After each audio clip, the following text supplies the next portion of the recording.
What's going on, guys? Welcome to another episode of the Kaotikast. This is episode 13, and this episode we're going to be talking about everything anime. With me, as always, I have Levy, the Amish Man, and special guest today is BlueSpade. What's up? Okay. Oh, well, you could have posted the updated document before. You. Okay. So I think we should probably just get right into it. People don't know who BlueSpade is. Yeah, BlueSpade, if you want to. Oh yeah, if you guys don't know me, I was Kaos's partner in his previous channel before it got deleted. We were doing anime reviews on a weekly basis, so I thought I might come in and discuss the anime topics for this podcast. It makes a lot of sense. Yes. Yeah. But before we start going into anime, what do you guys think about Microsoft buying Bethesda? That came as a bit of a surprise to me, though it's sort of not too shocking because a lot of people, I don't know,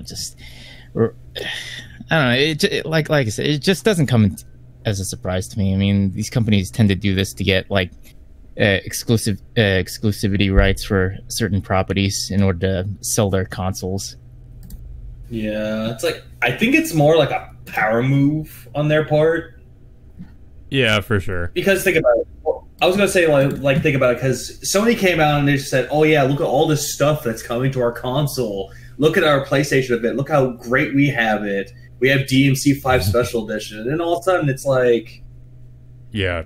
I don't know. Didn't Bethesda get bought out by Microsoft? I think it was just Microsoft's way of saying "fuck you" to them. I think it was. It was kind of it came as I would say to me it came as a little bit of a surprise because I didn't actually realize how big of a deal the buyout was because they paid a lot of money to buy out that company, and that company you also have to think that Bethesda doesn't just it's not just the games that Bethesda develops but also all the games they publish too. So Microsoft now has ownership over pretty much everything they do. So the only thing I'm hoping that'll come out of this is that Bethesda will kind of get their shit together in terms of how they, especially the games they develop mostly, not so much as a publisher. I don't really have a problem with them as a publisher, but it's mostly their own games, such as the Fallout series and the Elder Scrolls games. I really, because it's always been a running meme with the Elder Scrolls, with both Elder Scrolls and Fallout, that the modding community has to fix all the problems that those games have.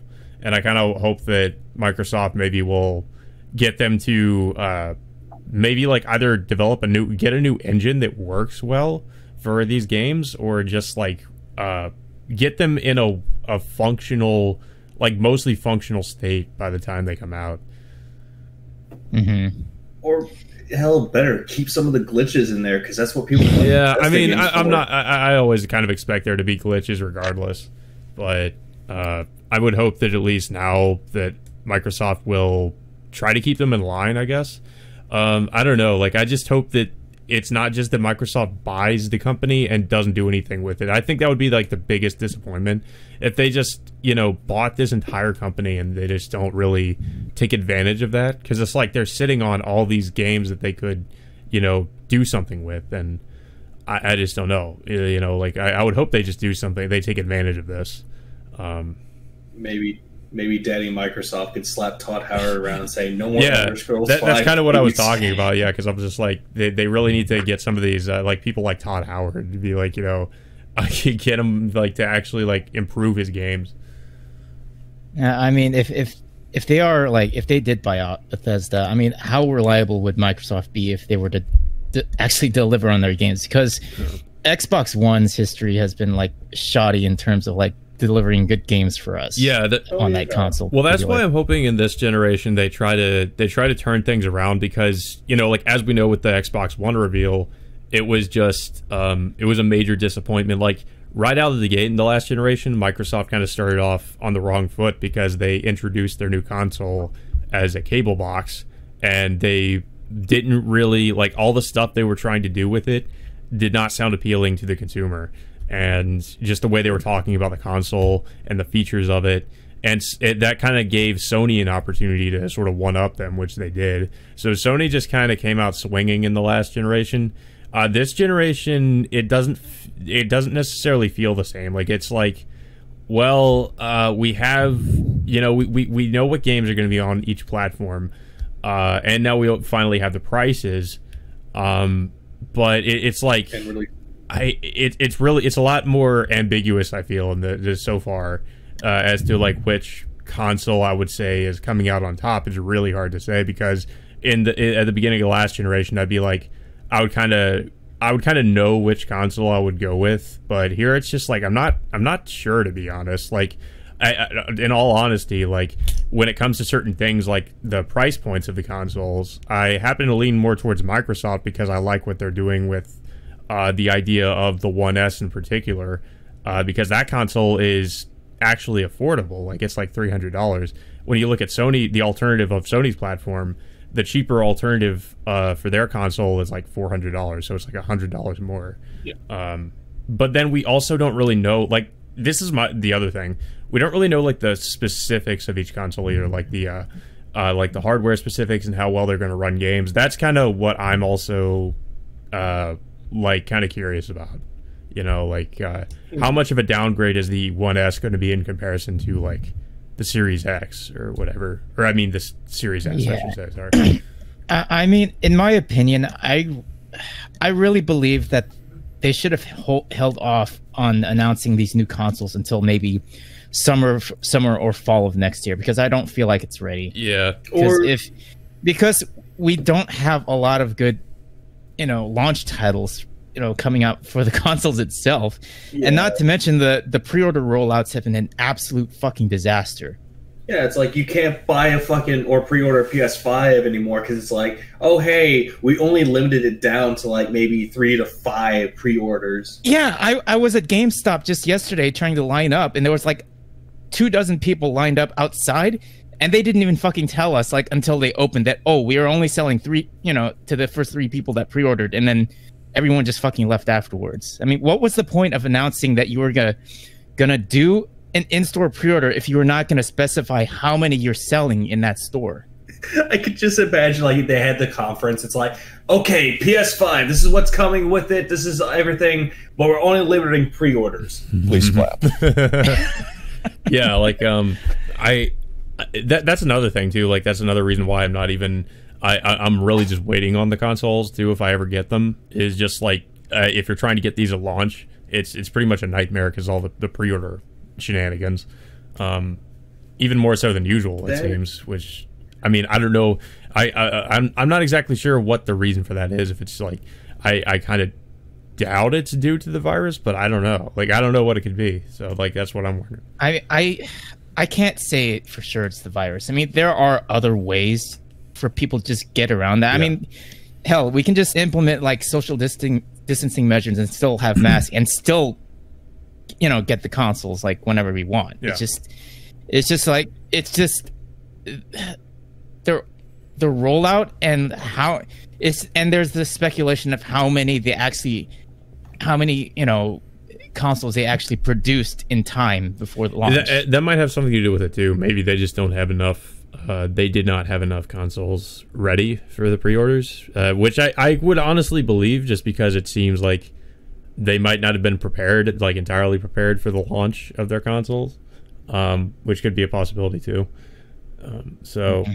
But yeah, like I also have to wonder like how well the Xboxes are selling in comparison to PlayStations. I kind of want to see like a comparison now, because I know that the Xbox consoles are selling out a lot too, I think. But I'm just not sure how much of them are selling out in comparison to like the PS5s. I mean, it's they're pretty much both in the same boat. Yeah. I mean, like immediately, like they sold out like as soon as they came up online, and then like in-store pre-orders are just almost non-existent like anywhere.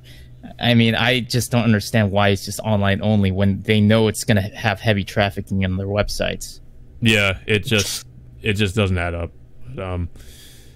Yeah, I don't know if you guys have anything else to say about this subject, because I think unless we do, then we might just go ahead and get into the anime part of the actual part of the podcast we were going to talk.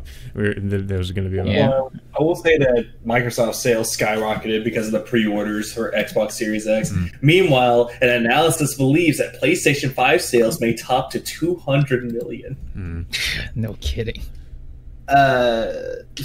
Is this a joke? I don't know. I mean, I was actually surprised to see, like, when the pre-orders first started, that like so many of them were selling out.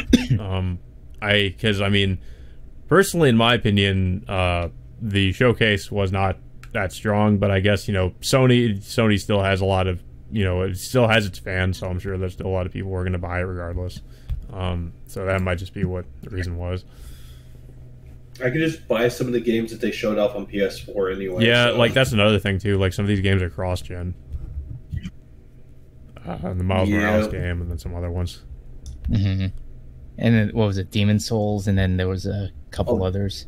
Demon Souls is not coming to PS4. Yeah, Demon Souls. I mean, oh, never mind. I thought you were talking about. It was what was it? It was Balan Wonder World, whatever the fuck that was. Sackboy, Oddworld, and some. I don't know if I mentioned this on the last podcast, but personally, I think Demon Souls is going to come to PC later next year probably, because if you remember, like all these different websites were announcing that Demon Souls was going to come to PC, and then they all like took it down saying we were wrong. But I feel like there's these people are insiders, so they must know that that it probably will be coming to PC eventually, but they just announced it too soon. I think that's probably what happened. And especially when you consider Sony did mention they want to bring a lot of their games over to PC. So I think it's a definite possibility we could be getting Demon Souls, maybe not anytime soon, but probably later in the year. I feel like it's going to be like a timed exclusive thing. PlayStation fans will riot in the streets because their games are coming to PC. Yeah, like, personally, I don't care. I really just want, like, I kind of want to see Microsoft honestly come back, because I feel like, my perspective is, I feel like Sony needs some competition. I feel like they're too complacent at this point, and they're trying to get away with too much. I really feel like Microsoft needs to come back swinging. I kind of want that to happen, just because, like I said, I want the competition to come back. I feel like we do need that competition. Otherwise, it's kind of like stagnant, and I don't really want that. That's kind of how it felt with with this most recent gen, where PS4 was pretty much for a while the only console that I really had any interest in, and Xbox One just didn't really do anything to win me over. So I kind of hope that's different with the Series X. Yeah, it's funny you mentioned that as well, because when the PS3 and the 360 were out, they were like neck and neck with each other. While the Wii, and the 360 came out on top. The PS3 actually had to catch up, sort of. And a lot of people would probably also argue that the 360 won the 7th gen, which I would personally disagree with, because I feel like the PS3 just had a better selection of games and more exclusive games. PS3. Yeah. Got best games. Anyways, now let's move on to anime. Yeah. What was that? That's the anime. That's the anime signal. Let's go. That was okay. So for those who don't know the context, that's Gora, one of the VTubers. I will talk about that later. The VTuber phenomenon. It's an A major. Okay, so the first anime that got you into anime, basically. I'll just go first, because I know, like, I didn't really get into it until I was in middle school. Like, I watched Pokemon when I was in elementary school, and I watched Yu-Gi-Oh!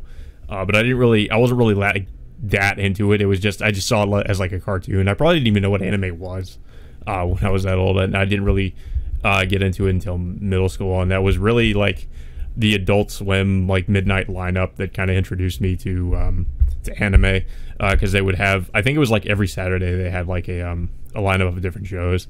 They had Inuyasha, Bleach, Death Note, Code Geass. I think that was, and then they sometimes showed Fullmetal Alchemist. So those were all the show. Like it wasn't just like one show in particular. It was just like a collection of those different shows that like really got me interested. Yeah, it's pretty much the same for me. It's just like I started off watching mainly, Pokemon. The Indigo, the very very original stuff. I mean, I like back then, like I had my classmates talking about Dragon Ball Z, but I never really heard about that show very much, and I didn't watch it until like way much later. Yeah. Then of course, over time I started watching more other animes, and then soon afterwards, like you said, I watched Full Metal Alchemist on Adult Swim. Well, technically, like I didn't really watch the very first episode of Full Metal Alchemist. I just really, I just caught the show like in the middle of the season, and then like I literally had to look it up and then watch it all the way back into the beginning. Yeah, it's like same with me though. Like when I was younger, I didn't really get into anime, but Fox had this fucking anyone remember 4Kids will know exactly what the fuck these people are. They had like One Piece, Ultimate Muscle, Shaman King. They had it on there, and at first I was just like, "Oh, cool, cartoons, neat." Didn't know they were anime until I was in high school. Yeah, same. And then Full Metal Alchemist came out because I was on a band trip, and I was like, "Hey, they have anime," and I'm like, "Okay, Full Metal Alchemist, okay, cool, sweet." And I kept trying to find fucking episodes of Full Metal Alchemist, but kept coming up with like episode 1, 2, 13. I was like, fuck, I'm skipping. Yeah, like that was how it was with me. I watched a lot of these shows like out of order, so like I didn't have context for like a lot of stuff that was happening, and it sucks because like with Bleach, I think with Bleach I actually started watching a lot of it like after the Soul Society arc, which is like the best arc in the series to a lot of people. And like I didn't have context for like a lot because they referenced that arc a lot in the series, and I was thinking like, what the hell are they even talking about? And then like I was watching Full Metal Alchemist, I didn't have the context for why like Al is in the armor, so I was like, why the hell is this dude in like why is there just a walking talking suit of armor? I just kind of went with it. I didn't really question it that much, but I always like kind of wondered. I was like, what's this about? And I didn't have like in the context I needed to understand why. So I eventually eventually I watched like all those shows from the beginning. Same with Death Note too. Like there was a lot of stuff I like missed out on in that show because I had to catch it like whenever it came on. Oh yeah, like exactly with me though. It's like, what was it? First ahead, and then I watched like the one where it's like, oh hey, this woman's following me, better kill her. And then I kind of skipped ahead because fucking Adult Swim was stupid, and it's like, oh hey, this character dies. Why is he dying? Why? Who is he? I think with me, like I went all the way from like when he was working with L and up until like the thing with Nier, like near the end of the show, and I was like, who are all these characters? like Mello. Same with me, I was like, who the hell is Mello?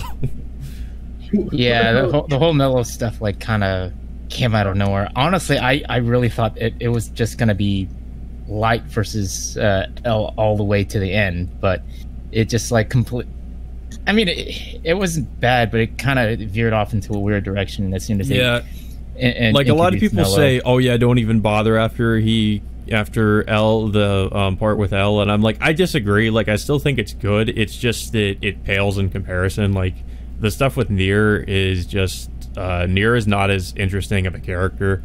He's just this child prodigy. There's not really a lot to him. I feel like had they developed Nier more, he might have been a little bit more of a likable character, but he's just kind of he's just kind of there. He's pretty much there to fill L's shoes, and he just doesn't really compare to L. So it's a little bit disappointing when he's introduced. And a lot of people probably don't like the way that, like, I don't really think I should really care about spoilers because this show is so old, but like when of course the end where like dies, it's like the way he dies, like I'm pretty sure a lot of people probably had problems with. Well, gee, thanks, Chaos. I hadn't seen it. Even if you haven't seen the show, like the internet would have spoiled that for you anyway, because there's so many different scenes from the ending of the show and people just talking about how it ends. Yeah, I thought the way that Mikami died was kind of brutal. I mean, it was completely over the top. I mean, can you really just splurt out that much blood by stabbing yourself with a freaking pen? Yeah, he stabbed himself. Either he stabbed himself like in a major artery in his wrist, or he just stabbed his neck. I don't know. Yeah, I think he stabbed his chest, somewhere in his chest. I don't know. It's Probably where his heart was. probably, but honestly, I don't think it's even that possible for you to splurt that much blood. Maybe just like splurt, just like one little splurt, and that's it. But like a whole fountain works of like blood spurting out for seconds, it's not even possible. Oh Yeah. no, Mikami! it gets really over the top in the last episode. Mm-hmm.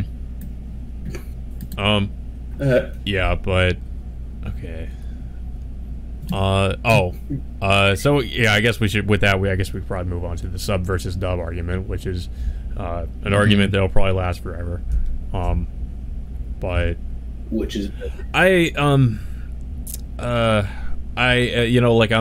definitely I would have to say sub is pretty much superior for the most part, just because of the voice acting. Although there are exceptions, I feel like Black Lagoon, if you watch that show subbed, it just does not sound the same in my opinion. It's just I feel like Revy's voice actor, the English one for her, is 1,000 times better than the Japanese one, especially when the part there's a video on YouTube where she's speaking where she speaks in the Japanese version where she speaks English, and it sounds as bad as you might expect. And also just the fact that all the English voice actors in the Black Lagoon dub just perfectly fit their characters, and I didn't have a problem with like any of them. I thought all the performances were just amazing. I feel like, honestly, I feel like this might be a bit of a hot take. Like, there's some Funimation dubs I like, but I feel like a lot of the good dubs come from the Ocean Studios or whatever it was. I think it's a defunct studio. It was like Canadian, based in Canada. I think they dubbed a lot of anime, like early 2000s anime. I thought a lot of the dubs that came from them were really, really good.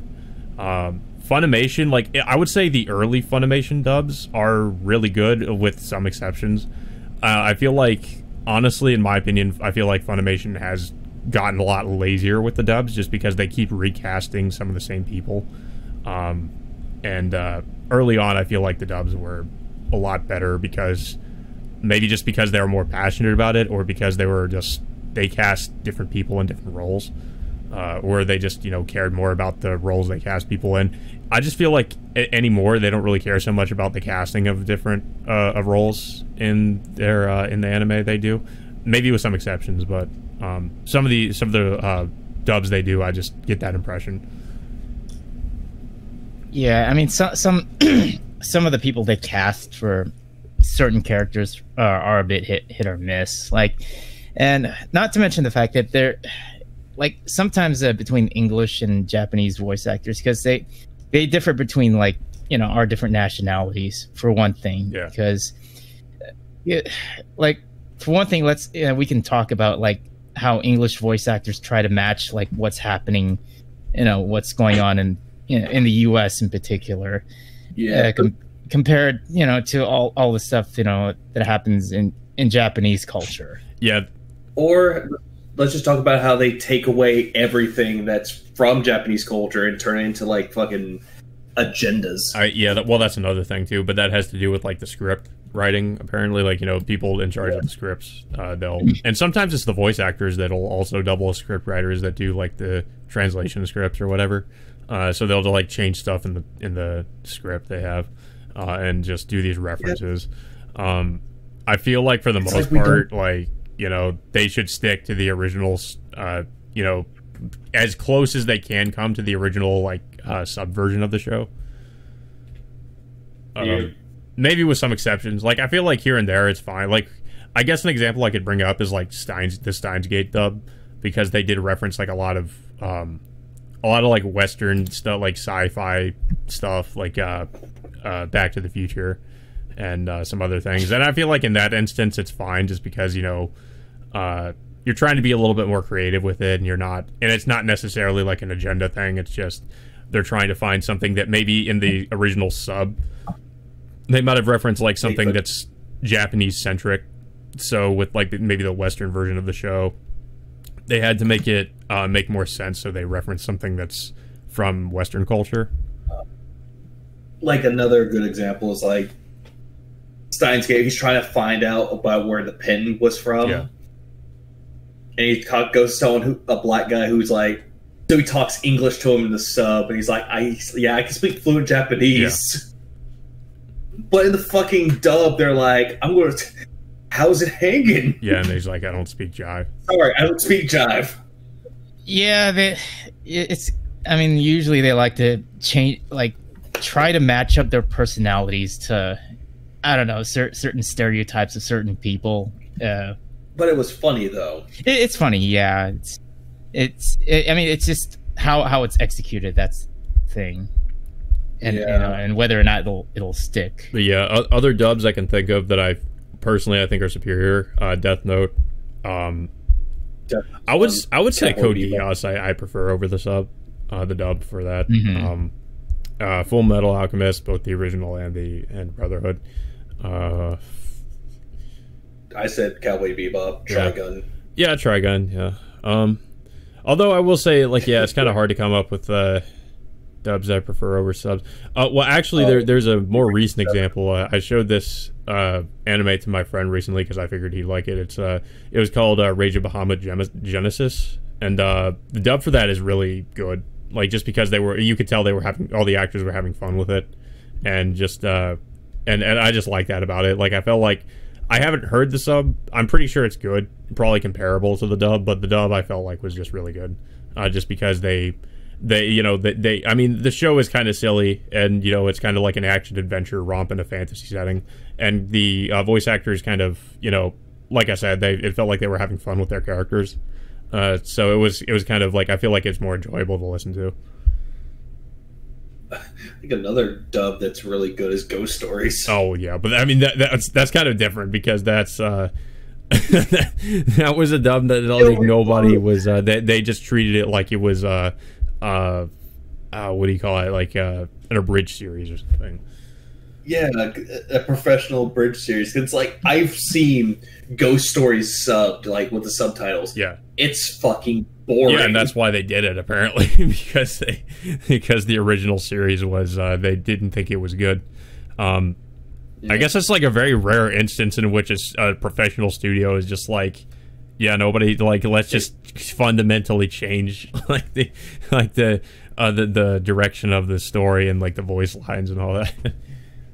Let's make it to a like from a drama series to, oh hey, you want to be our Air Force Ranger now? It's like, oh god, pop culture references.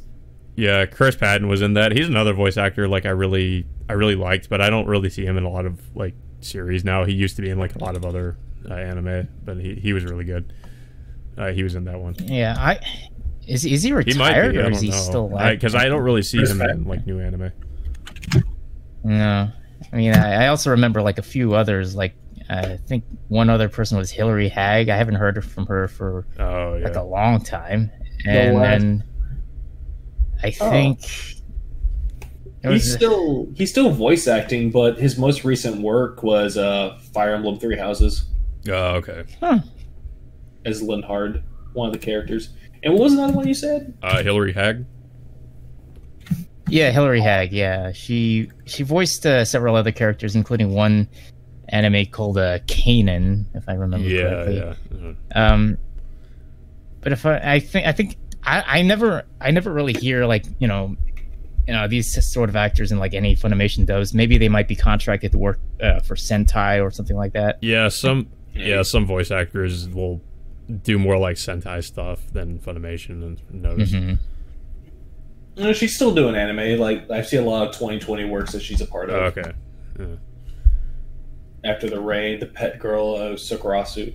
Yeah, Sakurasu. Demon Girl Next Door. I think we talk about how some dubs are good. Let's talk about how some subs are better. Well, that'd be like just about everything. Well, most everything, I would say. Well, not mostly everything. Like a good example would be the Watamote. Watamote is a good example of a sub being better than the dub. Oh yeah. No, it's. I think I heard the dub for that too. I just. Yeah, they got Monica Rial to be the main character. And same with Uzaki-chan. They got rid. They made her worse now. I didn't listen to the dub, so I'm not sure how bad it is. Neither have I. I mean, it's pretty early right now. They also have already announced the second season for that anime too. Just teach those Twitter users. Yeah. Well, anime subtitles in general can be hit or miss as well, because it depends on the translator at times. Because, there are some worse translations that I've come across. One notable one is, of course, if you guys remember when Netflix purchased or got the rights to show Evangelion, and you saw how terrible the translations were. Like they just, I don't know why they ended up changing certain things in that show that just doesn't make sense. Like one example, when they call Shinji the second child. What was it? That was it, right? Shinji is the is Shinji the first or the second? I thought that Asuka was the second, or was it she the? I think I'm trying to remember. Okay, well, yeah. Well, anyway, when one of them's called the second child, in the Netflix sub and the dub, they call it the second children. That's confusing. Which is they call it plural instead of singular, which doesn't make any sense. And then the one that sent people up in an uproar was the bath scene between Shinji and Kaoru, where in the original one, Kaoru, one of Kaoru's lines says that I love you, but in the subs it says I like you, which kind of sent Shinji and Kaoru shippers in an uproar when they first read that. Yeah. The Netflix handling of Evangelion is just a mess. Not just the sub, but also just the dub. For some reason, they decided to redub the show, which I don't really understand, because the original dub is fine. Actually, that's another one. Would you guys say that the Evangelion dub is better than the sub, or at least the original one? The original, I would still take the original dub over the fucking Netflix dub, because I seriously don't know what they were thinking, just recasting everyone for that show. Yeah, I don't understand they what changed the lines too. I'm pretty sure. They did. I just don't understand why they did it, or what went around to doing so. It's quite simple why they changed it, because a lot of people are sensitive snowflakes. Yeah. I mean, that's also a concern for me. What's going to happen for what was it? The Evangelion 3.4. 3.0 plus 1. Yeah. 4. Yes. It's if they're going to end. Well, if they're going to end up getting the Netflix cast, or if they're going to bring back the cast that did the Funimation dub. I mean, I would say since it's Funimation, I'm pretty sure it's going to be Funimation. Actually, I don't know if it's going to be Funimation handling. I'm not really sure who has the right. I don't know if Netflix has the rights just to the original series, or if they have the rights to the movie. I think we went over this before. I think Funimation actually still has the rights to the movies, but Netflix might have the rights to the series. I'm not exactly sure how it works, but yeah, I mean it's not really. Yeah, I would say if Funimation still has the rights to the movies, then it's probably safe to assume that they'll probably bring back the cast they had for the first 3 movies.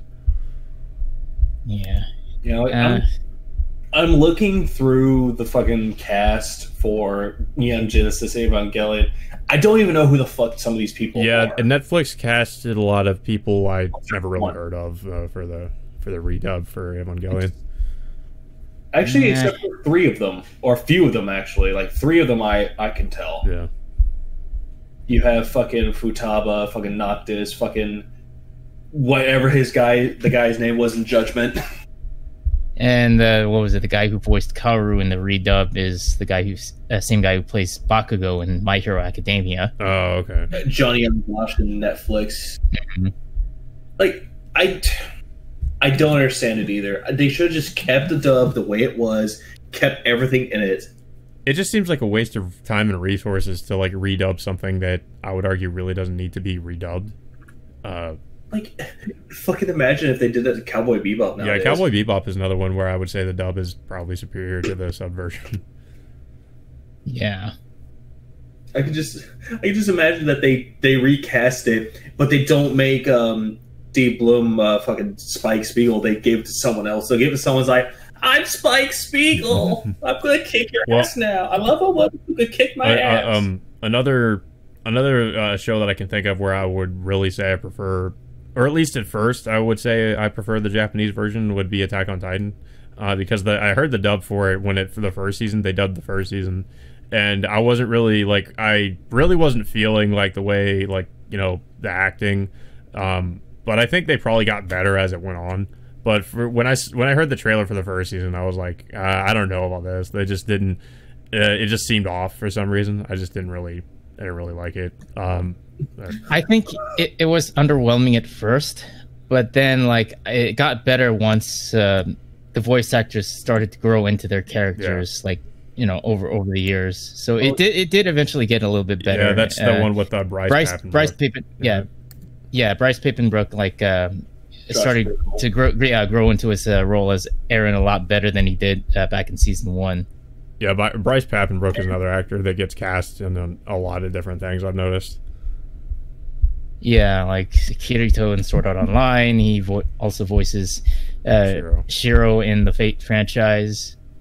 What about my character in fucking Attack on Titan? Oh.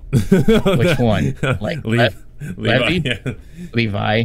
The guy who shares my fucking name. Yeah, it's pronounced Levi. Yeah, but they call him Levy though.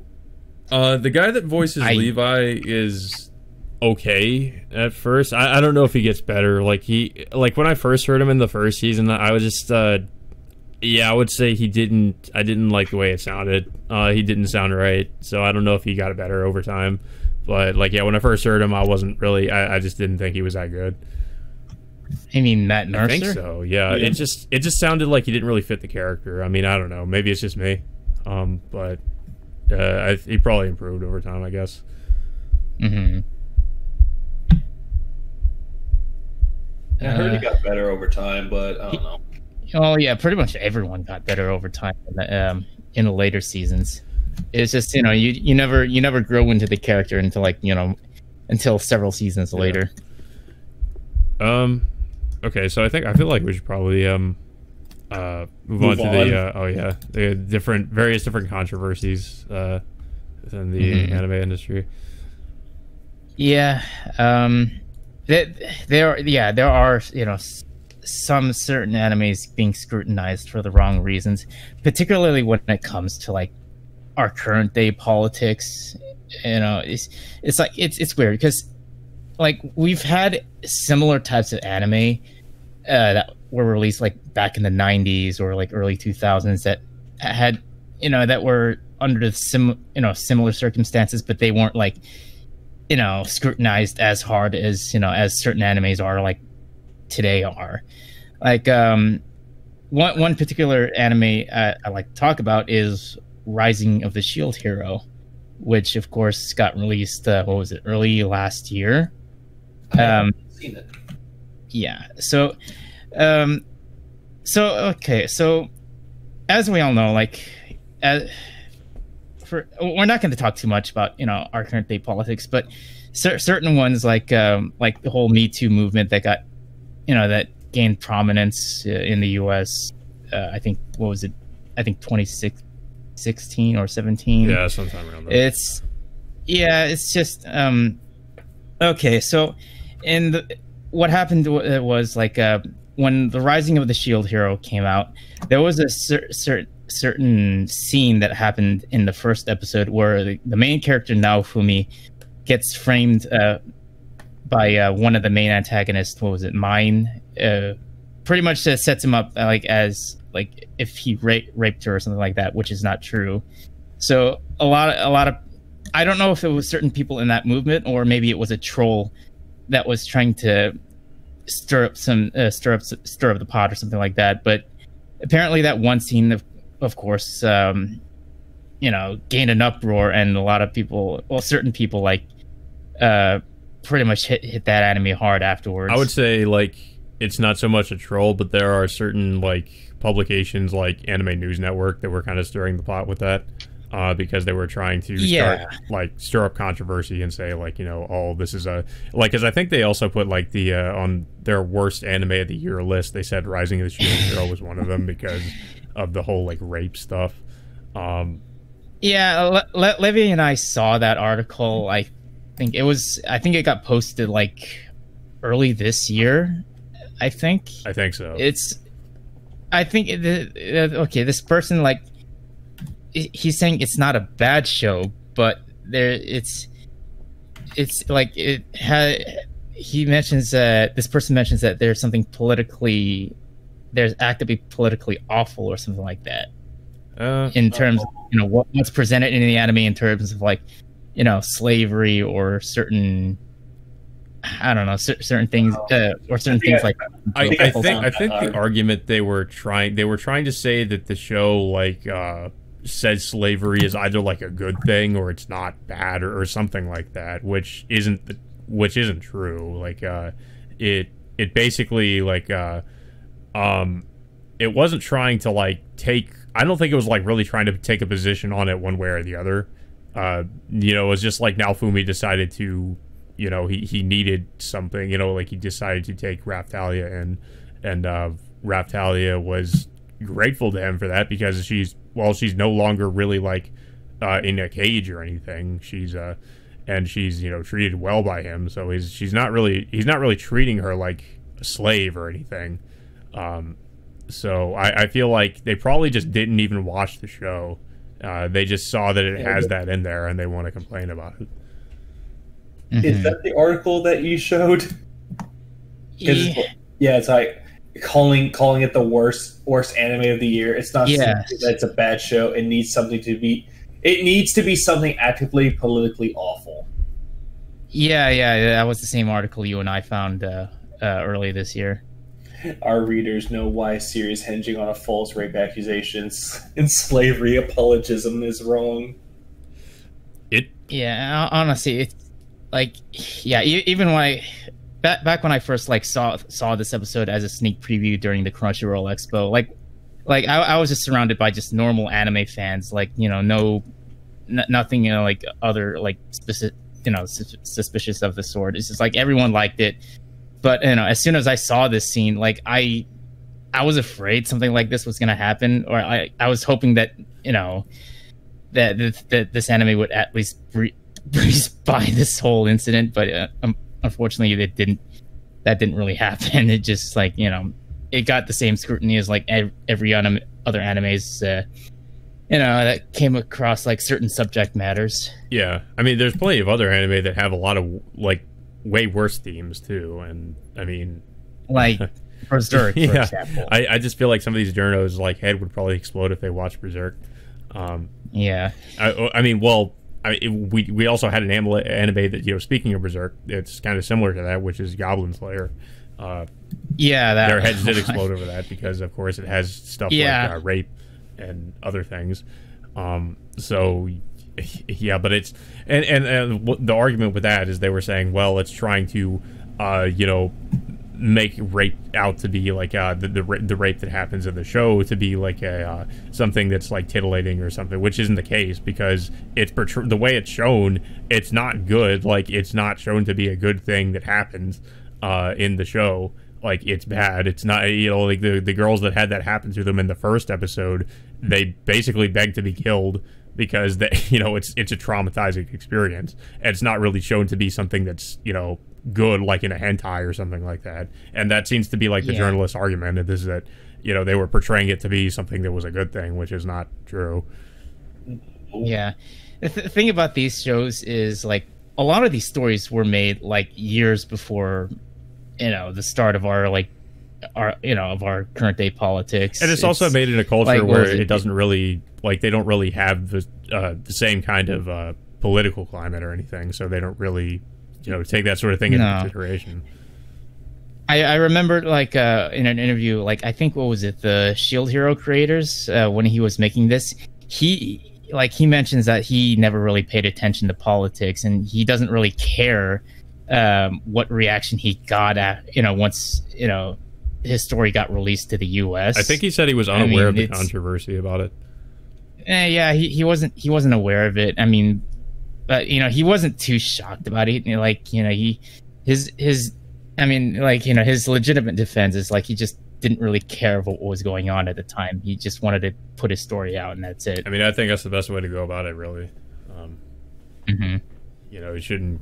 I mean, it's ridiculous. That I don't know. Certain people in the U.S. think that that all of these animes are made in the U.S., which clearly they aren't. I mean, they're just stories made overseas. I mean, you can't manipulate people creating these stories overseas to to cater to what you want. Yeah, I mean, also just because like I mentioned earlier, it's made in a different culture with where they don't really, are kind of unaware of a lot of the stuff that's going on around over here, and I feel like a lot of these people are ignorant. They just don't really consider that, because of course they're not going to know anything about that, and they don't really factor it into their stories.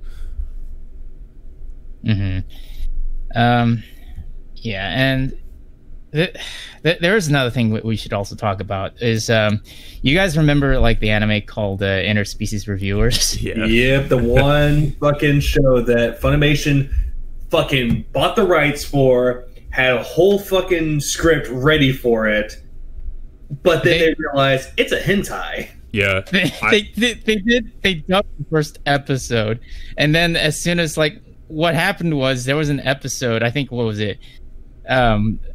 I think it was episode 3, which really crossed the line for that studio, and they ended up taking down the entire thing.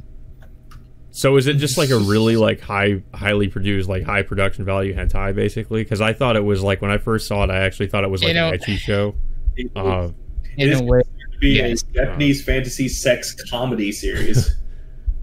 Yeah, I know what the premise is. They just kind of go and have sex with different species and review them or something like that. And apparently Funimation had no knowledge of what it was, and that's another reason why I'm I don't really care much for how Funimation handles the different series they have in terms of dubbing them and also just getting the rights to them. They just did no research into it, and just bought it, and now I guess they're regretting buying it because they can't. I think it's just them knowing that they've done shows like this before. What was it? A Testament of the New Sister Devil. That one was also did something kind of similar. I don't know if it goes as far as Interspecies Reviewers, but I know it goes pretty far in some scenes, with it kind of being almost softcore hentai. In a way, yeah. But for them to suddenly just realize, oh, this is not appropriate for our viewers, we gotta take it down. I mean, really, you've done crazy stuff with other shows like this before, and now you're deciding one anime you decided to license and dub for the first episode is really bad now. Yeah, I just find it hypocritical, really. Because you mentioned, they have other shows that are just as bad. But I mean, they're not bad. I mean, they're just as extreme, I guess, in terms of the sexual content. Yeah. I think there was another anime. I don't know if it's either Crunchyroll. I mean, no, Crunchyroll and Funimation are no longer partnered. But I think there's one anime that just got released. I haven't watched it, but it had an age warning label on it. It's I don't know. It's sort of a medieval fantasy sort of thing in which almost like a harem, and I don't know if I could really say it's a hentai series, but it's somewhere close to that. There are different anime I've seen that would get adapted from literal just hentai games. So I mean, I wouldn't be surprised if it was. Yeah. But yeah, so I think. Right. Yeah, we haven't even really gone into this. Yeah, so there's there was also, of course, as we all know, the Vic Mignogna controversy, which in reference to Funimation, there's that. I'm gonna eat jelly beans now. Oh yeah, yeah, because Vic Mignogna, like he like that was one of the things Monica referenced in how she felt like she was sexually assaulted by him, because he said he was going to eat, when he was eating a jelly bean, he said, "I'm eating Monica," and she apparently didn't have a problem with it at the time, and now she years later had a problem with it.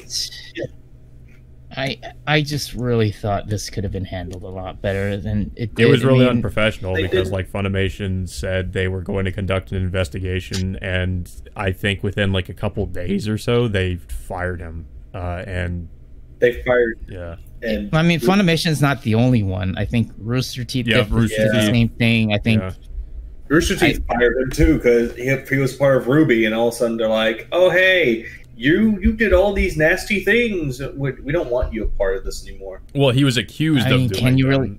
They couldn't prove anything, but like just because he was accused of it, then they're just like, well, we have to let you go. And he's like, and keep in mind, he's like a veteran voice actor. He's been in the industry for like 20+ years, I think. Yeah. Oh, I think that was like his. I don't know if he have any other jobs, or was that like his main source of income? Because I mean, I think he was getting like a lot of money off of the different anime like voice acting. I think he still makes money like in his convention appearances, though. Yeah, but that's another thing too. Like conventions were like trying to ban him from showing up at the conventions. I think it's possible he could have worked on like several directorial like roles as well, because like certain voice actors can work as both voice actors and like directors for certain animes. I remember the voice actor for Bakugo, Chris Chapin. I can't pronounce his last name. He voices Bakugo, but he also does the like voice direction for other animes like Darling in the Franxx and a few others off the top of my head. But yeah, basically, I guess for those who don't know, Vic Mignogna was accused of sexual misconduct by Monica Rial, and this was after the release of the Dragon Ball Z Broly movie, and Funimation conducted a quote-unquote investigation, and not long after that they fired him, and it was later found out that they didn't really investigate much of anything, or they didn't really find anything in the investigation. They just kind of fired him, which a lot of people were upset about. So that kind of started this whole drama. Vic had to basically get a lawyer, and he took them to court, tried to sue them, try to get the money out of them. I believe, like, I think he like did end up essentially losing the case, but I think I haven't really been keeping up to date on it. I know they're like going into an appeals process or something, so I'm not really sure how that's going. So I can't really say, but this sort of stuff goes on for years. Yeah, it could. So I just don't know what the state of it. I mean, it's not all bad. I mean, Vic still gets money. He still gets like. I think, like you said, I think he still is going to conventions, like, because like the anime industry was basically trying to just never wanted Vic to come back to any of the conventions, or like it's relating to like like what we were talking about in our last topic about like anime controversies about like our current day politics. It's just really it was the whole Me Too thing, like all the whole like culture war politics that we're currently just having to put up with on a daily basis, which is just ridiculous. Because of course it turned into like internet drama too, with people being either like pro Vic or kick Vic. They just wanted Vic to stay out, and people that wanted Vic to come back because they didn't think he was guilty of anything.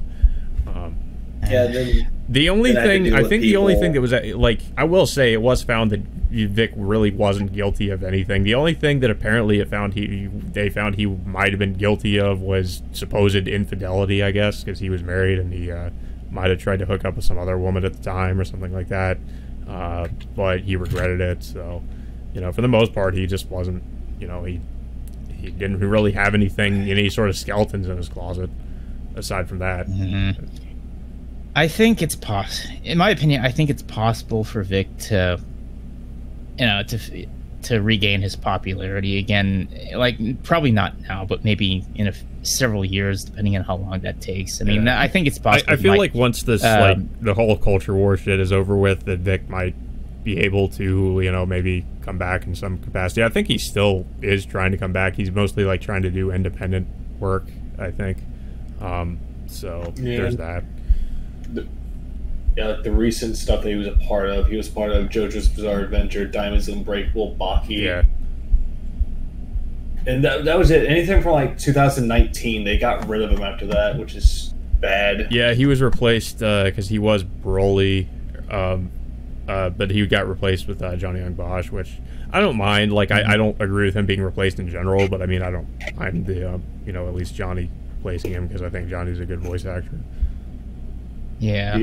I mean, like, Vic didn't have any problems with you know, Johnny replacing him. I mean, it's unfortunate, but I just, you know, honestly, I feel like, you know, I really think that this whole situation could have been handled a lot better than it should have. Instead of, like, I think it's just Funimation just being put under pressure with the, you know, with the whole culture war politics that we were dealing with at the time. Mm-hmm. Yeah, what was it? Funimation. Like, I'm looking like through this article right now, and apparently, you know how we mentioned that sometimes the subtitles and all that, or they change the script a lot. Yes. Apparently, I find one of them, and I'm like reading through it all, and I'm just thinking, what the fuck is wrong with this? And some people actually find this shit funny. And I'm like, how is it funny? It's not. Which one are you reading? An unnecessary exclamation mark highlighted some. It was one. I forget what anime it was. Like UEM. Oh yeah, unnecessary exclamation mark. That's what it is. I thought that was actually the name of a publication. Well, what wasn't there was another anime I remember. It would make fun of Hooters, and then all of a sudden it's like, the guy's like, what is it? The line, well, maybe think how these girls feel for once. Maybe they don't want to be debased just because, so you sell some more fucking chicken wings to horny losers with mommy issues. I'm like reading through the shitty dub that they made for it to the original script. I'm just thinking, no. Yeah. Because honestly, the original script works. That definitely sounds like a pretty big deviation from what the original script probably was. Even Kobayashi's Dragon Maid, I refuse to watch the dub of that. I'd rather keep the original sub for one reason: they don't fucking make anything about politics. Yeah, like I would kind of blame Jamie Marchi for that. She does a lot of these like script changes in some of the shows she works on. She did that with Dragon Maid, and she also did that with Prison School. And unnecessary exclamation mark. Like, I'm like reading through all this, like, oh, why are you wearing that? Oh, the patriarchy. I'm like, fuck off with your goddamn fucked up bullshit. Yeah. I mean, does it have anything to do with like Japanese, you know, culture that happening at the time? I don't think they it referenced exists. Gamergate in Prison School, and as far as I know, that doesn't have anything to do with Japan. Oh, one of those Gamergate creeps is like, what the fuck?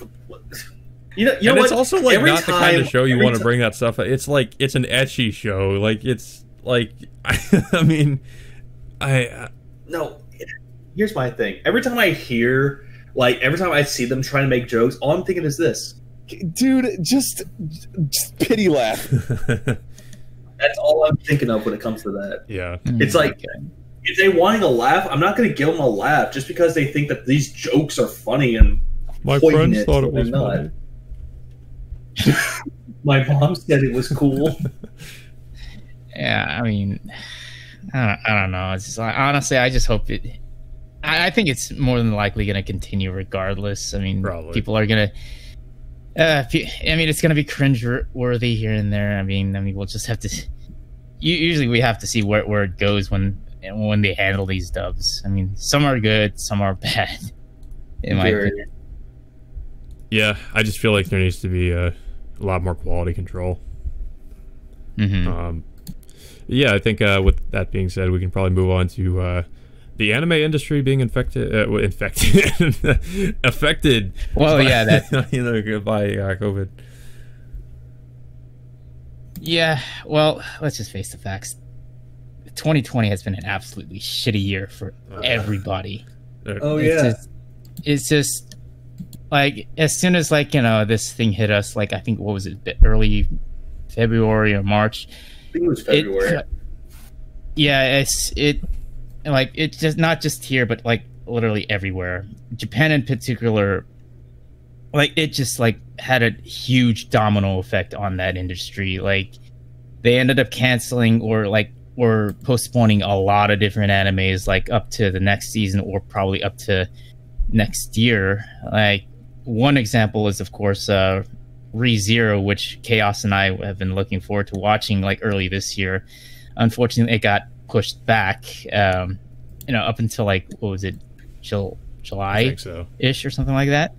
Yeah, and then of course we find out that I think I forgot the guy's name. He did an interview just like a few days ago.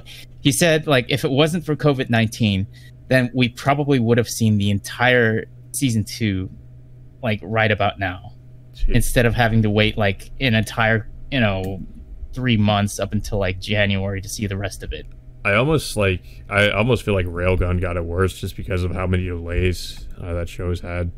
And it did, because like they were in the middle of production of like in the middle of that season. I think the way Japanese anime studios work is like they work on an anime episode like I think within like 2 weeks before release, and then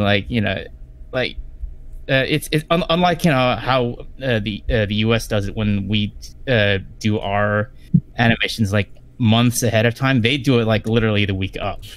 And like you said, like Railgun had it really, really bad. I mean, there were like 3 or 4 delays that lasted like a week or 2 per episode delays, which was ridiculous. And it just has made this season feel like it's really drug on, and just because of all the delays. And it's like, and it's almost like, and I'm just thinking, oh, it's almost finally over. Yeah. I mean, not just TV shows, but the movies as well. Yeah, because that has been the most agonizing thing. It's not just the live action movies over here, but also the anime movies in Japan and all the anime movies that would have come over here to theaters.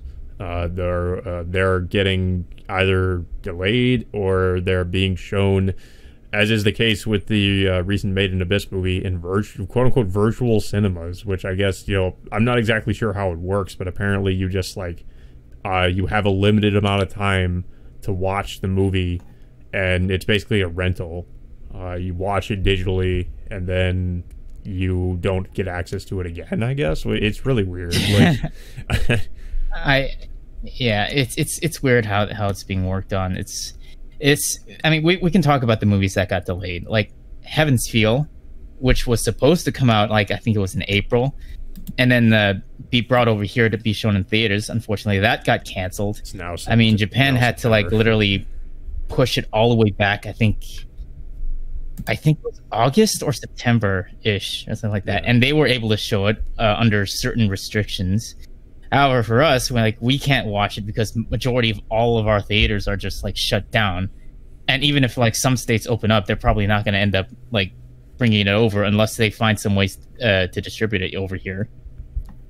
Yeah, I'm inclined to believe they're probably just going to go ahead and put it on Blu-ray, but because I just don't see the point of them trying to put it in theaters here when there's so many theaters are just shut down.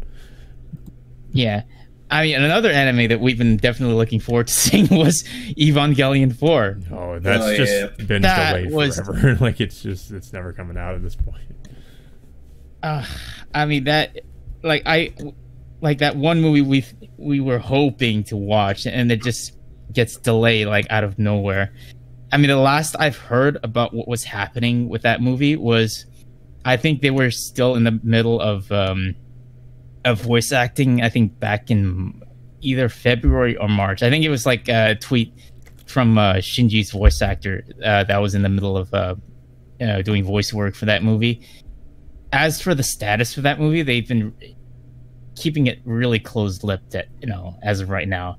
All we've gotten since then was just like a new teaser poster with I think a railroad track and supposedly Shinji like far off in the background. Yeah. I've been really curious about that movie for a while just because of the new direction the Rebuild movies have gone. But I just don't know if I just don't know if we're ever like when we're going to see this come out. We really have no idea because there's been no real like big updates on it. Yeah, and as for like all the other animes that we were hoping to come out this year, there was also The Promised Neverland Season 2, which was technically supposed to be in fall. But that got pushed back to early 2021, and there's That Time I Got Reincarnated as a Slime got pushed back to 2021. All these animes. All these other animes that were scheduled for this year are, get pushed back like late in this year or early 2021. And then, I mean, of course, like all the other stuff, like including anime conventions, also got canceled as well over here as well. I mean, like, what was it? Fanime, the Anime Expo in San Diego got canceled. Crunchyroll Expo got canceled, which I was really hoping at seeing, but stage play. Yeah, other than holding those events, at their locations, they decide to hold like these virtual convention sort of stuff. It's just basically just on these digital panels were held like I would guess like over Skype or Discord or something like that, and they just talk about certain animes that they work on. But honestly, in my opinion, it just feels better like doing it in person than having to just watch like the actors on screen like just talk about all the other stuff and maybe get some questions like from the chat or something like that. Yeah, that sounds like Comic-Con at home, where they just like had the pretty much that's pretty much what it was. I mean, it's kind of like this. Pretty much the whole pandemic situation made the whole situation lackluster, in my opinion. Yeah, it's really just like messed up everything. But of course, Crunchyroll Expo did announce like a couple of major announcements at that event, which of course we finally got what was it, a release year for The Rising of the Shield Hero Season 2, which is coming out in 2021. When exactly that's up in the air, they didn't really specify like what month or anything like that. However, one surprise came from that convention was, of course, the Shenmue anime that got announced that very same convention next year. I mean, what did you think when you heard about the Shenmue anime announcement? Mixed feelings. Like I'm curious. I want to be excited, but like at the same time, I just don't know how it's going to be handled. I'm not exactly sure if like how they're going to adapt the story, considering like the gameplay of Shenmue. A lot of it, like a lot of it is just you doing these you kind of like being led on a wild goose chase essentially, like as you just go around asking different people, where can I find information about this person that will lead you to this thing, and then you got to get through this thing. It's just a lot of like just running around and talking to people, and like later in the game doing the like construction work job or the dock work or whatever, and I'm not exactly sure how they're going to handle stuff like that. It's just I mean, I am curious, but like I said, it's just the type of game it is. I'm not exactly sure how that's going to carry over into an anime. Yeah, I mean, from what I heard, I think it was 12 or 13 episodes for this season, so it's hard to tell like how much is going to get adapted. I mean, if I could, I would assume it's mostly just going to be the first game, and then they'll basically just I guess if they ever do another season, they'll do Shenmue 2. Excuse me, do you know where I can find some sailors in anime? Yeah, I don't know. I mean, like I didn't play it, but I heard Shenmue 3 was a bit of a mixed bag considering like how that game was produced. Yeah, in a lot of ways, like just the gameplay is really the gameplay. The new gameplay mechanics they added in Shenmue 3 are, I don't like them. I don't like the stamina system. There's a stamina system and it's tied to your health. Like, so basically, if you run in the game, your health goes down. And I think that's a terrible idea. Like, it's because because like if you get to a certain point with your health, you can no longer run, and you're forced to walk, and that can get really, really annoying. And there's also there's more RPG elements they added in, such as leveling up, and a lot of it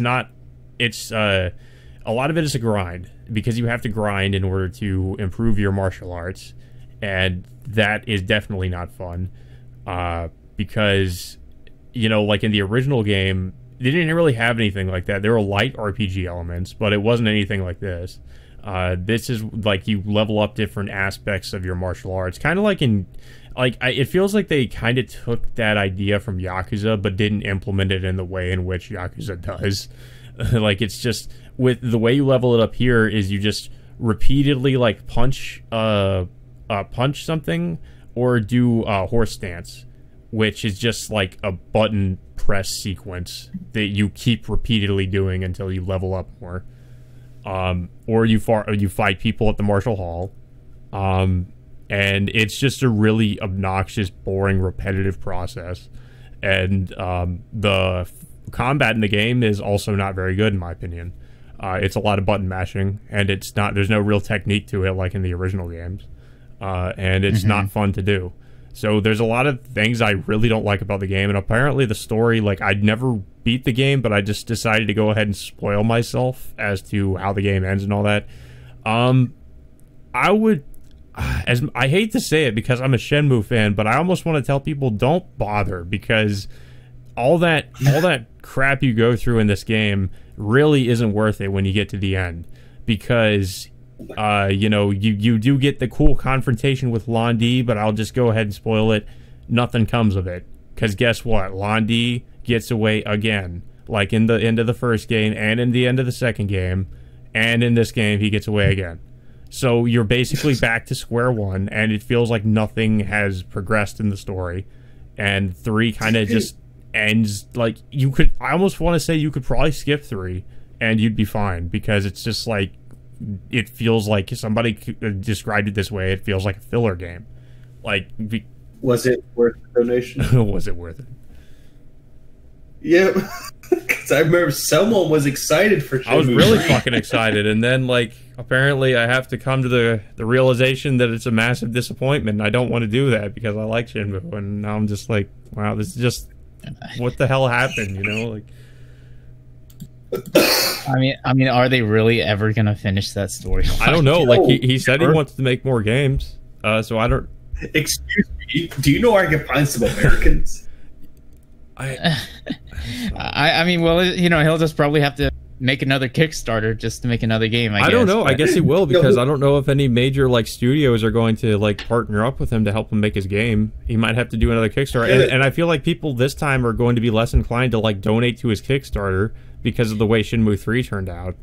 They'll just go to Indiegogo. I think he was he on Indiegogo, or was it? No, yeah, never mind. Yeah, it was on Kickstarter. Well, yeah, he could do Indiegogo. He'd probably just do Kickstarter again, though. Yeah, I mean, well, he is going to be busy, like, you know, producing the anime. So maybe he'll get money from that, where you can put it into his Kickstarter.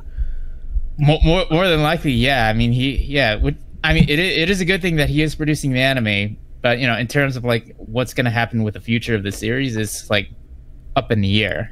We don't know. Like, the most frustrating thing is we had to wait over like 20 some years or something for this game, and this is what we get, and it's just, you can't help but feel disappointed when, you know, you think about it that way. Yeah. I mean, like, what?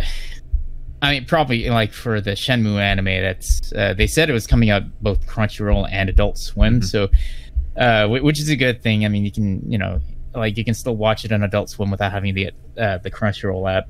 But overall, like, you know, for newcomers, I don't think this is going to be welcoming for anyone unless you're an actual fan of the game. Yeah.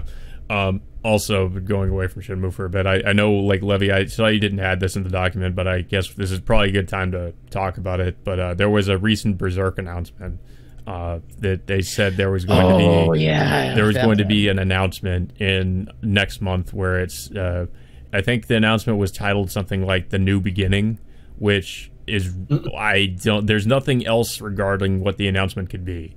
It just says The New Beginning, and a lot of people are kind of freaking out about that because they're not sure what that means, and they're not sure if maybe it's a new manga chapter, or if it's like a return to the anime, like a new anime, or maybe a continuation of like the recent Berserk anime, which I don't think anybody wants.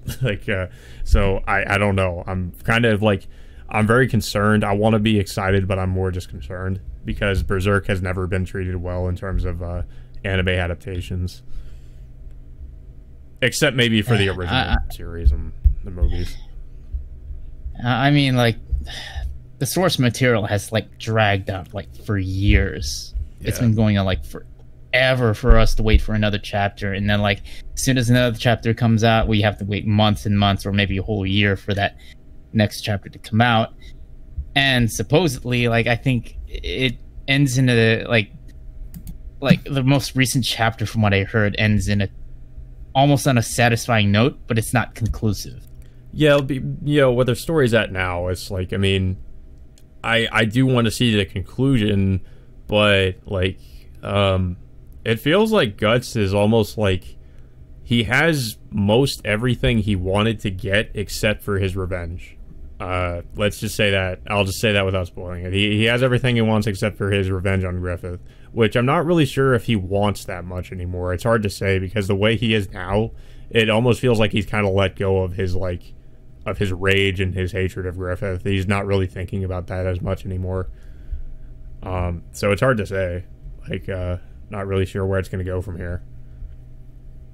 Yeah, I mean, in terms of this new this new announcement that's supposedly going to be next month, it's still up in the air how you know Berserk is going to be handled, because we all know how terrible that last adaptation was. Yeah, I mean, I don't know what they were thinking using an all CG anime style CG with for that 2D show. transitions, which looked really weird.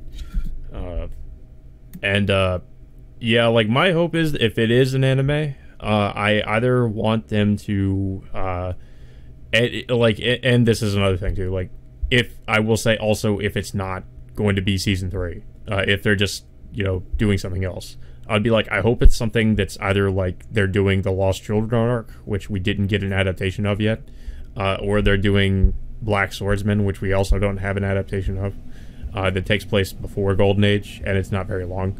But I kind of want them to do Lost Children and to redo Conviction. I really don't want another Golden Age, because we have two different adaptations of the Golden Age arc, and I don't think we need any more. So I really just feel like they should just do the other arcs in the story. Yeah. I mean, one. Oh, I'm yeah. abstaining from this because I don't know much about Berserk. You poor soul. You poor soul. You need to. Yeah. I know a fucking story. Well, okay. Well, here's one more like major anime that's coming out in 2021, and that is, of course, the final season of Bleach. Yeah, it only took years. I'm abstaining from this. Yeah. Anyway, but yeah, Bleach. This is what everyone's been waiting for, like, for years. I just don't understand the reason why they ended up stopping where they did in the anime. I mean, technically, the manga was still being written. Maybe it's because people got tired of, like, you know, having them like adapt some episodes and get into filler, adapt some episodes, get into filler, adapt more episodes, then get into more filler, and that, you know, that a lot of it turned off a lot of people, like, around that last arc. Yeah. The last arc. Well, the last arc was probably like everybody's least favorite arc. I'm probably like the odd man out here because personally, the Fullbring arc is probably actually like one of my favorites. Just because it's so different from the other ones, where Ichigo doesn't have his power and he has to like regain his power again. But I've heard a lot of good things about the 1,000-Year Blood War arc. I've also heard a lot of bad things about it, so I can't really say for sure how people really feel about the arc. I know, of course, people don't like the ending because everybody pretty much says it's rushed. I think I know the only thing about Bleach is that some arcs are good, some arcs are just terrible. I would say the filler arcs in the anime are terrible and you should skip them. The actual like arcs they take from the manga are decent for the most part. I mean, because really there's not that many when you think about it, because it's just like there's a Substitute Soul Reaper arc, which is the beginning of the series. There's the Soul Society arc, and then there is the Arankar arc, which takes up a big majority of like a lot of the series until they get to the Fullbring arc, and then finally there's 1,000-Year Blood War, which I think is also fairly long. I'm not exactly sure how long it is, but I think it's like the rest of the manga.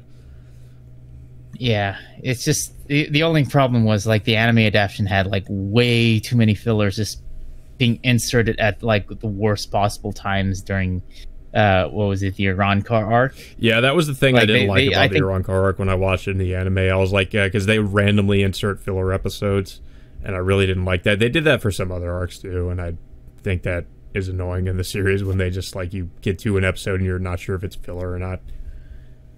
All right, go ahead. I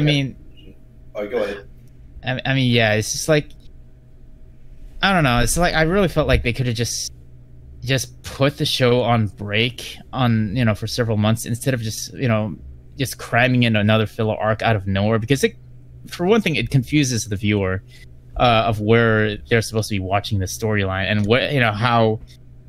Because it confused me as well, because I don't, as soon as they keep throwing in like filler arc after filler arc after filler arc, it just got to the point where I just felt like where are we in the story, like how and how does this connect? And most of the filler arcs, I don't feel like they're even canon to the main story, because there are certain this is like there's certain things that happen that just like contradict each other. And it just doesn't make sense, like timeline wise. Yeah, but to be fair though, there's a lot of different shonen anime that have filler episodes and filler arcs. So I would say that's fairly standard. I mean, yeah, like not Naruto. Yeah, Naruto for instance is another example. That was actually my question. Which one had the worst fillers? Was it Naruto? I never really got into Naruto, so I can't say. I was gonna say either Naruto, One Piece, Bleach, or Dragon Ball. I'll say with Bleach, like my least favorite filler. I don't like any of them, but I would say the one I can tolerate is the new captain arc, the one with the new captain and the princess or whatever. I forget what it was called. But the one that I hate the most is the Bounce arc.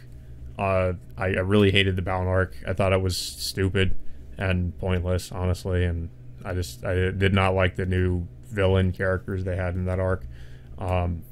It's basically they're all immortal and they can't die, so it's just like it was just like the fights were boring because they can't be defeated or anything. I just didn't like it. It was terrible. Yeah. I was also gonna say like something like Fairy Tail, but at the same time, I don't watch Fairy Tail. Which, like, I only watched like some of that, and I saw like there's some filler, but there's like one filler episode that was kind of important. Really? It was the one where Natsu meets, like how Natsu and Happy met, or how their beginning. It was a filler episode, but it was important though because it gives you backstory. Yeah, that's surprising. It's filler.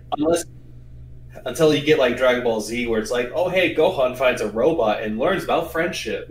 Oh well, that's another thing I can bring up. Like another shonen show I've seen that does that, and it really annoys the hell out of me is The Gray Man. The Gray Man has these filler episodes, and some of the filler episodes, and they're really annoying too because some of the filler episodes are just so stupid. Because some of them are just about what was that character? it was the brother of this one character, and he's like obsessed with her.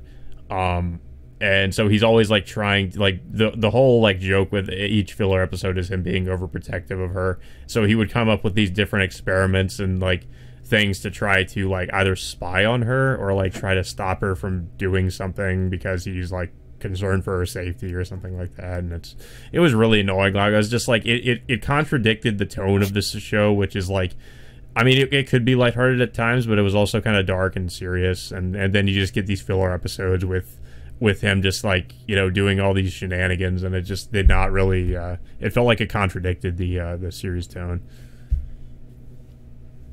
Yeah, I mean, yeah, I haven't watched D. Gray Man in a long time. It's a good show, but like it just has like stuff like that I'm just like, why is this here? Yeah, I remember that there was another season that got released like a few years ago, but I never really got into that. Oh, Hollow. Once they brought that show. Yeah, the Hollow. I've been meaning to watch season. Hollow. I don't know what happened with Hollow because like we don't have like we don't have any like official release of Hollow or anything, and that came out years ago. And I think the manga, like, I think it just got canceled or something. Like, they never finished the manga. So, yeah, it sucks because it's a good show, but I don't think we're ever really going to get any sort of conclusion to it. And I don't know what happened with Hollow because that just, I don't know if we're ever going to get any sort of Blu-ray release for that show.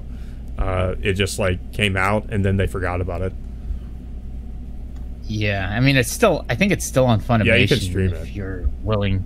Yeah, you can stream it, but, you know, they haven't really made any attempt to release it on Blu-ray at all. I think there was some rights dispute with the Gray Man, I think, from what I heard. I didn't really read up on it, though. Mm-hmm. I know there's like some anime that... The one thing I don't like is when they do recap episodes. Oh, yeah, I forgot to mention those. Oh, yeah, that... Like... I can only think of 2 fucking anime that have done this, and one of them Chaos recommended me or gave to me, which was Phantom. Oh, Requiem for the Phantom. Yeah. Yeah, like good anime, but I hate. There's only 2 episodes that you could just skip because it's like, oh hey, here's a recap of the past 7 or 8 episodes. Well, and also like one of those episodes has some new material in there too, which really kind of annoyed me because there are some anime that have recap episodes that also have like. New things that are not part of the recap part of it, which like I really hate because like you got to skip through all the recap shit, or you just miss it. I know exactly how it feels because I had to do that to that one episode you were talking about. Yeah. I skipped ahead and then I was like, wait a minute, this isn't a recap. What the fuck? Yeah. Backs it up. I hate when that happens. But Naruto is fucking worse. Yeah. Like they had some episodes in which the characters, let's do a reminiscing episode of what happened in all the other previous stuff that we did. Or there was one where it's like fucking these journalist students were coming up to like Naruto, like the main 3 main characters, and they're like, oh hey, this is what happened. I don't like this character, but I've grown to like him. It's like, yeah, we saw this. I mean, it's honestly, I just don't see the reason why. Or maybe it's just because like they want to try to give like viewers a refresher to do that, but I don't think it even qualifies for them to just take up an entire episode. Exactly. Sure, like I mean, we do have like, you know, animes nowadays in which they have like these like episodes that happen like mid course, in which they, you know, release like a heavily edited recap episode of what happened in the previous core, like maybe ReZero, or maybe I can't remember off the top of my head, but like they label it as like episodes 12.5 or 13.5, and thankfully those types of episodes don't get released on, you know, on the home video releases. But you know, it's episodes like that I find okay. It's just episodes that like, you know, that like, you know, just regularly like, you know, put in episodes like that they just like they have characters reminisce of like certain things that happen. Like it's not necessary. Yeah. I think My Hero Academia did one episode in which the characters were hanging out in the swimming pool and they recap a lot of stuff that happened before, which I don't really find necessary. I think I know which one you're talking about. Well, I think it was season 3. I can't remember what season. I think it was season 3. Yeah, but but honestly, the only type of recap episodes I really find necessary is just ones that you want to put in between course to to have viewers catch up on things. Like certain recap episodes, like in an entire show, just it just kind of kills, like for example, you could have used that episode for something important, or something like that. I don't know. Yeah, exactly. It was episode 39, and it was the first episode of season 3. Yeah, that one. Which was recapping seasons 1 and 2, and I'm like, okay, no one cares. All people care about is the Rule 34 of the My Hero Girls. That's it. Well, I think that would be a nice segue into the overdone anime tropes. Yeah. Like besides fan service, because that's like the easiest one. Because everyone will point at fan service, go, over like sexualization of women. It's like, no. Yeah, like there are anime that are literally in the genre of ecchi, which is just you already know if you're getting into an anime like that, there's going to be plenty of fan service. I mean, there are certain other tropes that I can throw out off the top of my head, and there's of course the tsundere tropes, in which they're like, we constantly keep getting these animes in which we get like these. I think most of them are lead female characters in which they turn out to like they just hate the main male character for no other reason, but they have a soft side to them in the end. One example, of course, we always know is Rin Tosaka from the Fate franchise. Yeah. Or Kurisu from fucking Steins Gate. Steins Gate, yeah. And I think there are a few other tropes. I think like main characters that have like these invisible parents, like you like the parents went on vacation. I remember some yeah, like there are some animes I know, like where you have the main characters and then like you hear the parents, but you don't physically see them for whatever reason. I think most animes have have fixed this trope nowadays. I think they don't use this trope anymore. I remember in the first season of Index, I think it was like Toma said like my parents like just went out and like they're on a trip or something. But I don't know if we ever see his parents. Like we do see his parents, but only like on certain episodes, and we don't really see. I think that's right. I think we do see his parents. Yeah, we do see Toma's parents in one arc. And I think there's another, and then we see him again during the Daihase Festival arc in season 2. Yeah, and then, I'm trying to remember other animes that have this similar trope. There's a lot of anime that do that. Yeah, and I know the one trope that is most likely shown in most anime is the one where it's like, oh, the main character, he's gonna die. Oh wait, what's this? He's automatically powered up now. Oh god, no. That's a lot of things. Kirito from Sword Art Online. I mean, that is the most overused trope, like in every fucking anime. Like I know.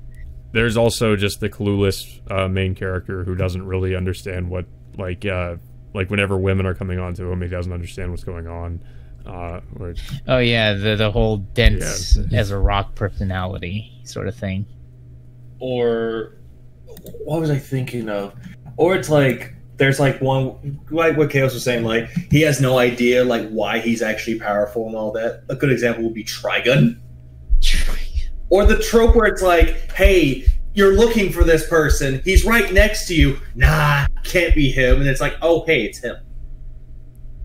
It's like, oh no, it's me. It's been me all along, and it's like, and like like you were really acting all surprised when they were literally like there were literally signs of this like all over the place, like all at once, and then you just take it as a surprise at the last minute.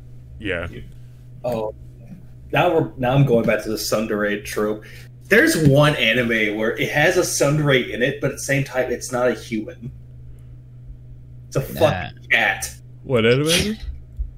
It's called My Roommate is a Cat. Apparently, the main character loses his parents because they went out on a trip and they get killed in a crash or whatever the fuck happened to them. And so he finds this cat on the side of the street, adopts her, and then she's like, "I don't like you." But then later on, he ends up passing out. He passes out from hunger, and it's like, "Oh, hey, I'll give you my food." It's like, I care about you, human. It's like, okay. It sounds like Necropara or something. No, it's not. It's actual human. It's actual feline cat.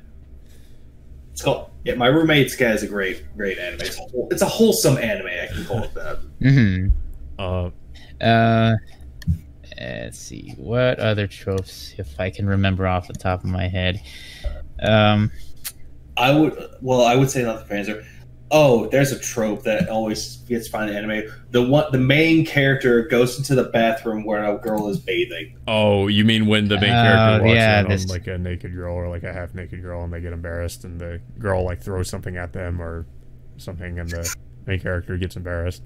I mean, there are similar like other animes that does this, and like which or like when the guy tries to intentionally like peep into the girl's side at the hot springs or something like that. I like when they subvert that sort of trope in certain anime where like the main character just won't be embarrassed or he either like will just play it cool and not be like, because like I've seen so many different anime where that's kind of what happens usually with the main character and he just reacts like all embarrassed. But however, like the guy just continues to do the exact same thing and get punished for it over and over and over again without even having to learn his lesson. Yeah, but aside from like tropes, I was thinking also like in terms of genre, like the isekai, the genre. There are so many different, like recently at least, there's so many different isekai shows. With I mean, we've gotten a lot like the Rising of the Shield Hero. That time I got reincarnated as a slime. We got ReZero. We have Is it wrong to put girls in the gym? Yeah, there's gonna be a third season of that too. and then there was what was it? Tanya the Evil. Yeah. There's also what? Apparently I think Overlord is also an isekai. Yes, that's also an isekai as well. Isn't that a show where it's like the main character is in a virtual reality?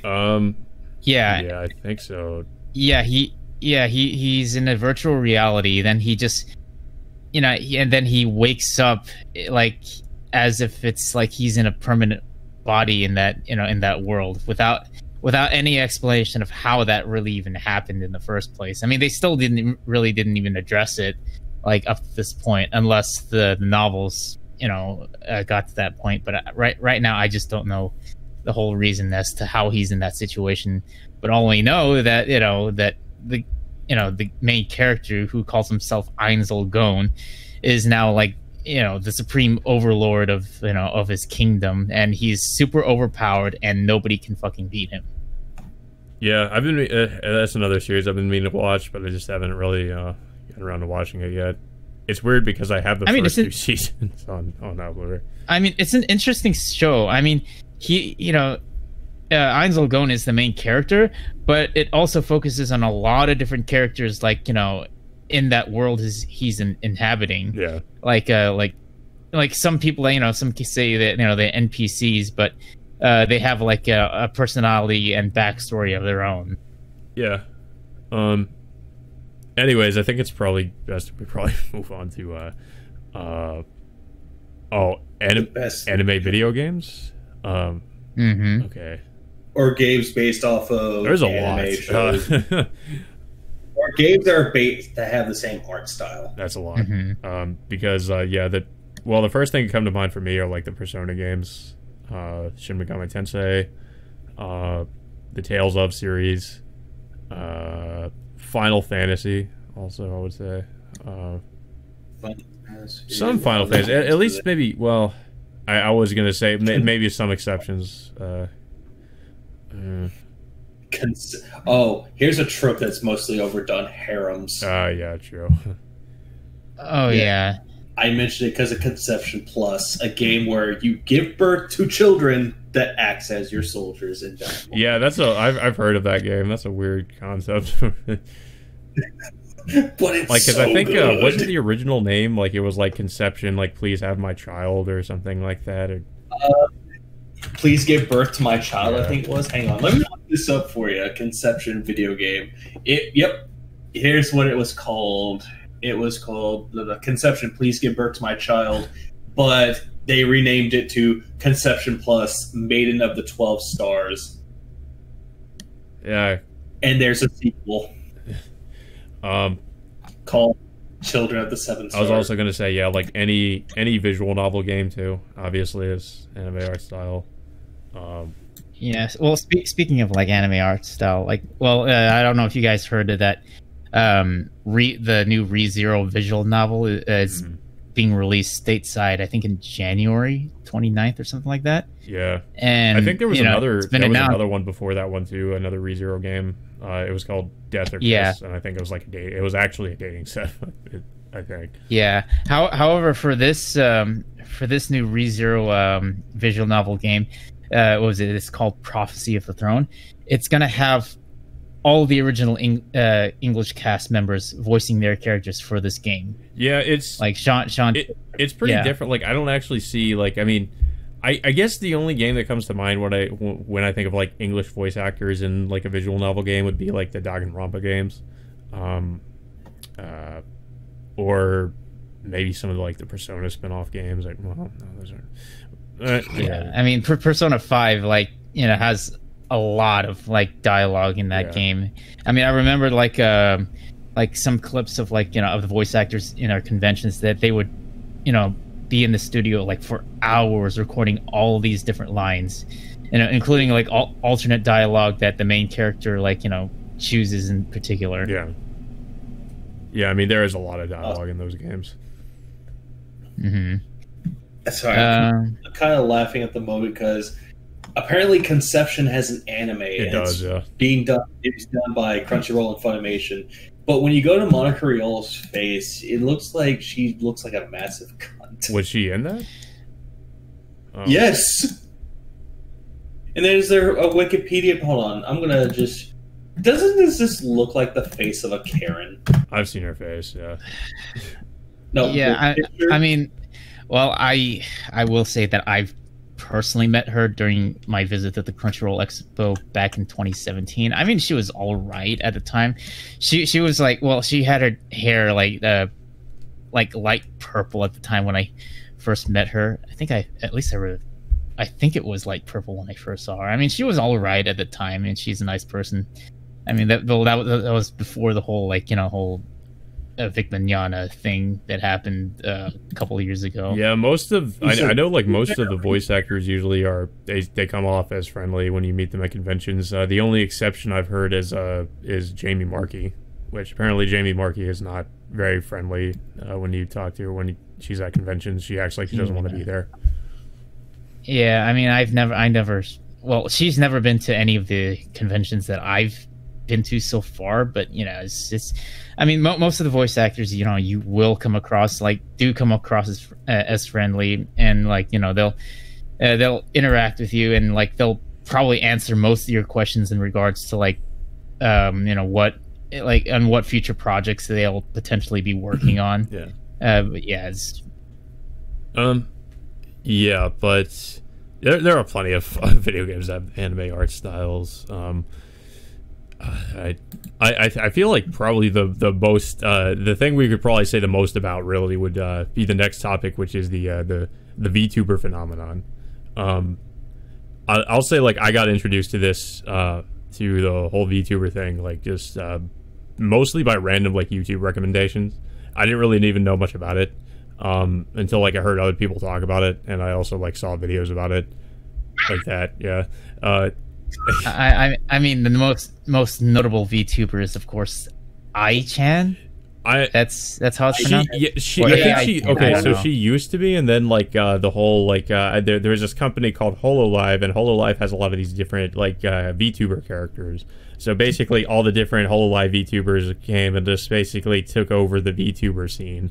So she she sort of got like dethroned in a way by characters like Korone, which is the dog person or the dog girl.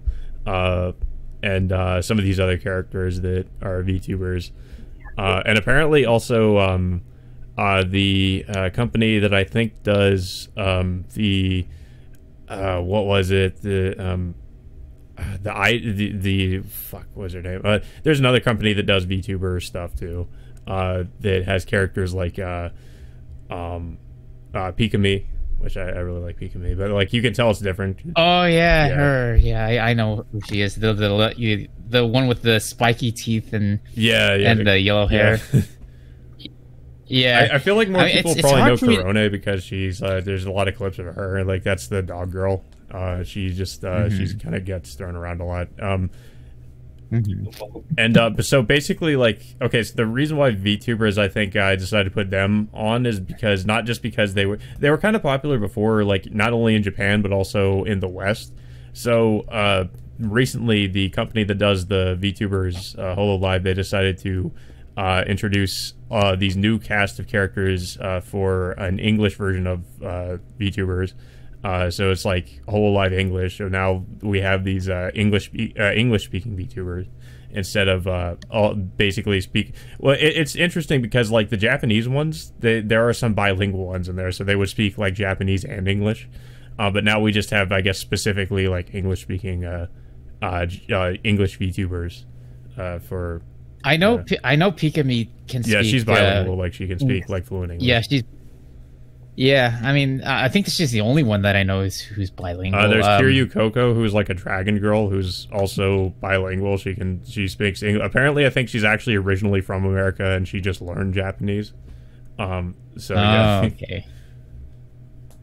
Yeah, I mean, I think it's an interesting trend. I mean, I don't know any like American VTubers as of right now. I mean, all I know is just like majority of the VTubers that I know are from Japan. Yeah. Like a lot of the reason I bring it up now is because like one of the more prominent English VTubers is the Shark Girl, Gargura, and I think like some of the Twitch girls are upset at her because a lot of these VTubers, they make like a lot of money in like super chats when they do streams, and like Gargura apparently like makes a ton of money when she does like his and like a lot of them are coming out and saying like, oh, you guys are just like sexualizing her, you're predators and stuff, and I'm just like, but they just like watching her because she's like a cute, funny like shark girl. That's the only reason people like watching her.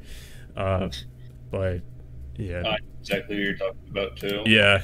It's just pretty funny to watch because it's like it's just they're just entertaining, and like people are upset because they're probably just because they're jealous.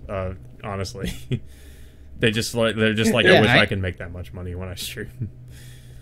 Or they're I'm curious like what kind of equipment or technology they have to use in order to. It's some kind of like VR machine. I think like that you can do something with VR to like make a VR avatar or something like that. I don't know how it works exactly, but I know recently I think someone was using like mocap equipment on their upper body just to simulate the movement of like of the VTuber characters while they're playing the game at the same time.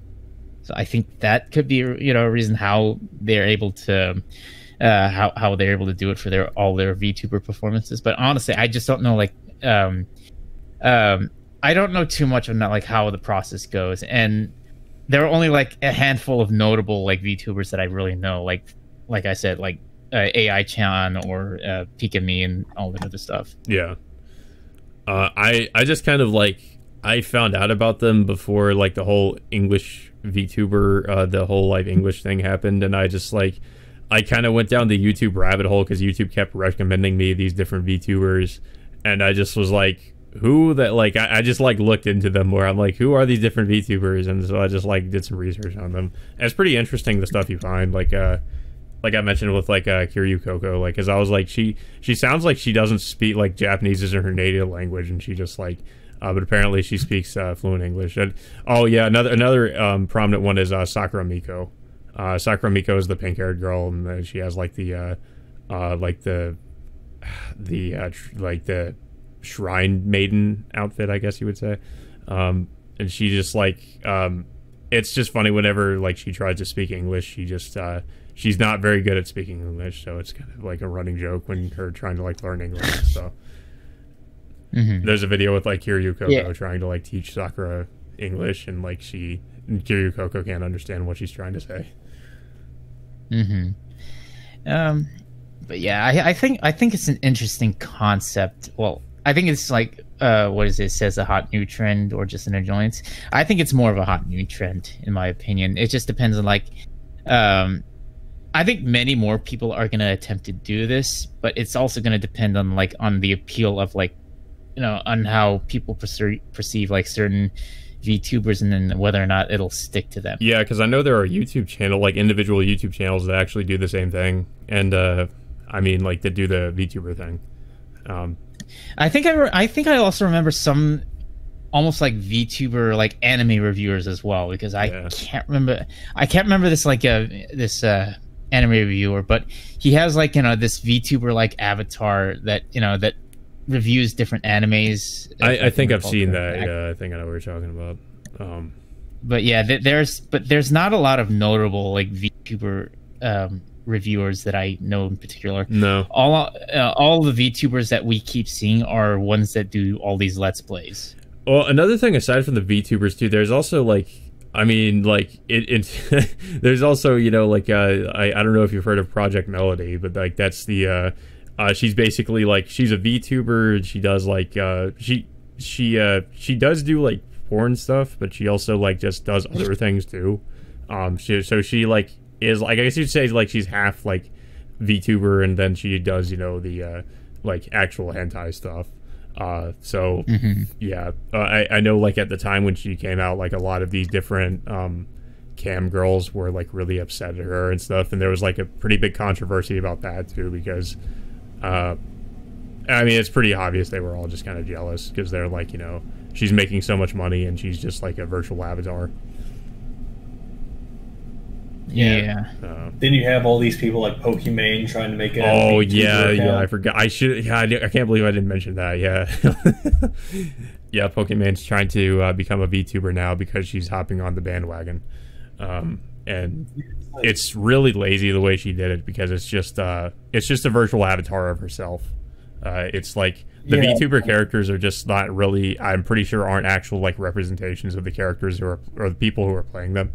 It's probably just these different anime characters they're voicing. Have fun with. Yeah, I think Pokimane just really doesn't get it, and it's like because of that, Pokimane's not going to be a successful VTuber. And it's funny because she also like went after people for doing the VTuber thing too, like YouTubers who would do the VTuber or do like virtual avatars, and now she's doing it. Yeah. So. Yeah, because she's kind of hypocritical. Yeah. She's one of the Twitch girls, so okay, so yeah, I think we've pretty much sufficiently gone into that, because I feel like I'm the person who probably knows the most about this shit, and it's like I never even like really was that interested in it, but then I just kept digging, and I'm like, this is pretty crazy, like all the different like VTubers and stuff. But yeah, so I guess we can go into one of our end like recurring segments. With y'all start first. What did you like this week, Levy? You mean so oh far? yeah, sure. So we're on the week. You are. I lose track of days. Okay. What? Okay. So what did you like? What do you like so far? Oh. Don't ask me. Ask someone else. I gotta think of mine. Okay. Like what did I like so far? In something in this like it could be anything, or like just like something you've been doing like in your personal life, or something you've been enjoying like entertainment wise, anything like that. I mean, considering that I had to like stay home most of the time during the pandemic, like nothing else, just other than just fucking, you know, reading some novels here and there, and then just fucking, you know, watching anime and then playing video games. That's it. Yeah. I mean, honestly, if we weren't hit by a pandemic, I think the one thing that I would have liked to have done was go to a fucking convention for once. Mm-hmm. But, you know, unfortunately, I can't do that anymore, seeing as, like, you know, like, we've been restricted to, like, you know, just doing nothing else besides either work or just stay at home and do whatever the fuck we, you know, can do, I guess. Yeah, exactly. I mean, like, you know, the one thing I could say we did like are some of the new announcements that they made. No, actually, that was last week. Well, like last week, and when we found out about, you know, the PS5 or the Xbox Series X or S or something like that. Mm-hmm. That's pretty much all I can say about what I like so far. But, you know, there's just nothing else after that. Yeah. Hey, Levy, you still thinking, or you know? Y'all go ahead. Okay, I have two things. Like, first would be related to the to what this podcast is about. So, I mostly, like, I just finished reading, I think it was volume 13 of The Promised Neverland, and I've been looking at reviews because, like, the series is finished, and people are saying it gets kind of bad near the end. So I'm kind of anticipating for things to sort of go downhill. But so far it's been okay. Like, it's been decent, like, where the arc I'm at right now. I'm past the Goldie Pond arc, and then after that it starts, I will say, like, it starts to get a lot more action heavy. There's a lot less of the whole, like, mind game stuff going on, like we saw in the first arc, and somewhat in the Goldie Pond arc too. But in this arc, it's, like, a lot less of that and more, like, it's more action heavy, like, more guns, more people getting, like, kind of really, really brutally, like, kind of fucked up in a way. But I haven't really found anything I disliked so far, so I'm trying to remain optimistic about, like, what's going to happen in the rest of the manga. But people are basically saying, like, with how it ends, they're like, you know, they pretty much rush it, apparently, which I really hate when that happens with manga, like when they rush the endings. And I feel like I can kind of see that happening here. Yeah, and it's just a case with, like, Promised Neverland, where it's like the mystery they were building up in the beginning is probably a lot more interesting than, like, you know, the answers we get and the resolution to it, which is probably going to end up being the case. So it sucks because, like, it's a series that I felt like started off really strong, but it's still decent from where I'm at. But yeah, it does kind of, I will say it sort of takes a bit of a, I can see it kind of going downhill a little bit because it's like, the plot so far isn't quite as interesting as some of the other, like, some of the arcs that I just got through. So hopefully it gets better, but judging from people's reviews, I feel like I'm going to have to prepare for some disappointment, unfortunately. I am excited, though, at the same time, because the way it ended off, it's they're finally going to meet William Minerva himself. So interested in seeing how that's going to play out.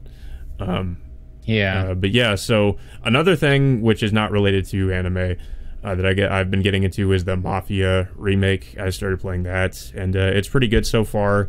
I told Levy about it yesterday, but I just got to the racing segment, and apparently the racing segment in the original game is fairly infamous because you're participating in a race and you have a car that just does not handle very well. Like, if you hit the car on, like, the slightest object, you will spin out of control and you will, like, lose your place in the race, and everybody else in the race is, like, way faster than you two.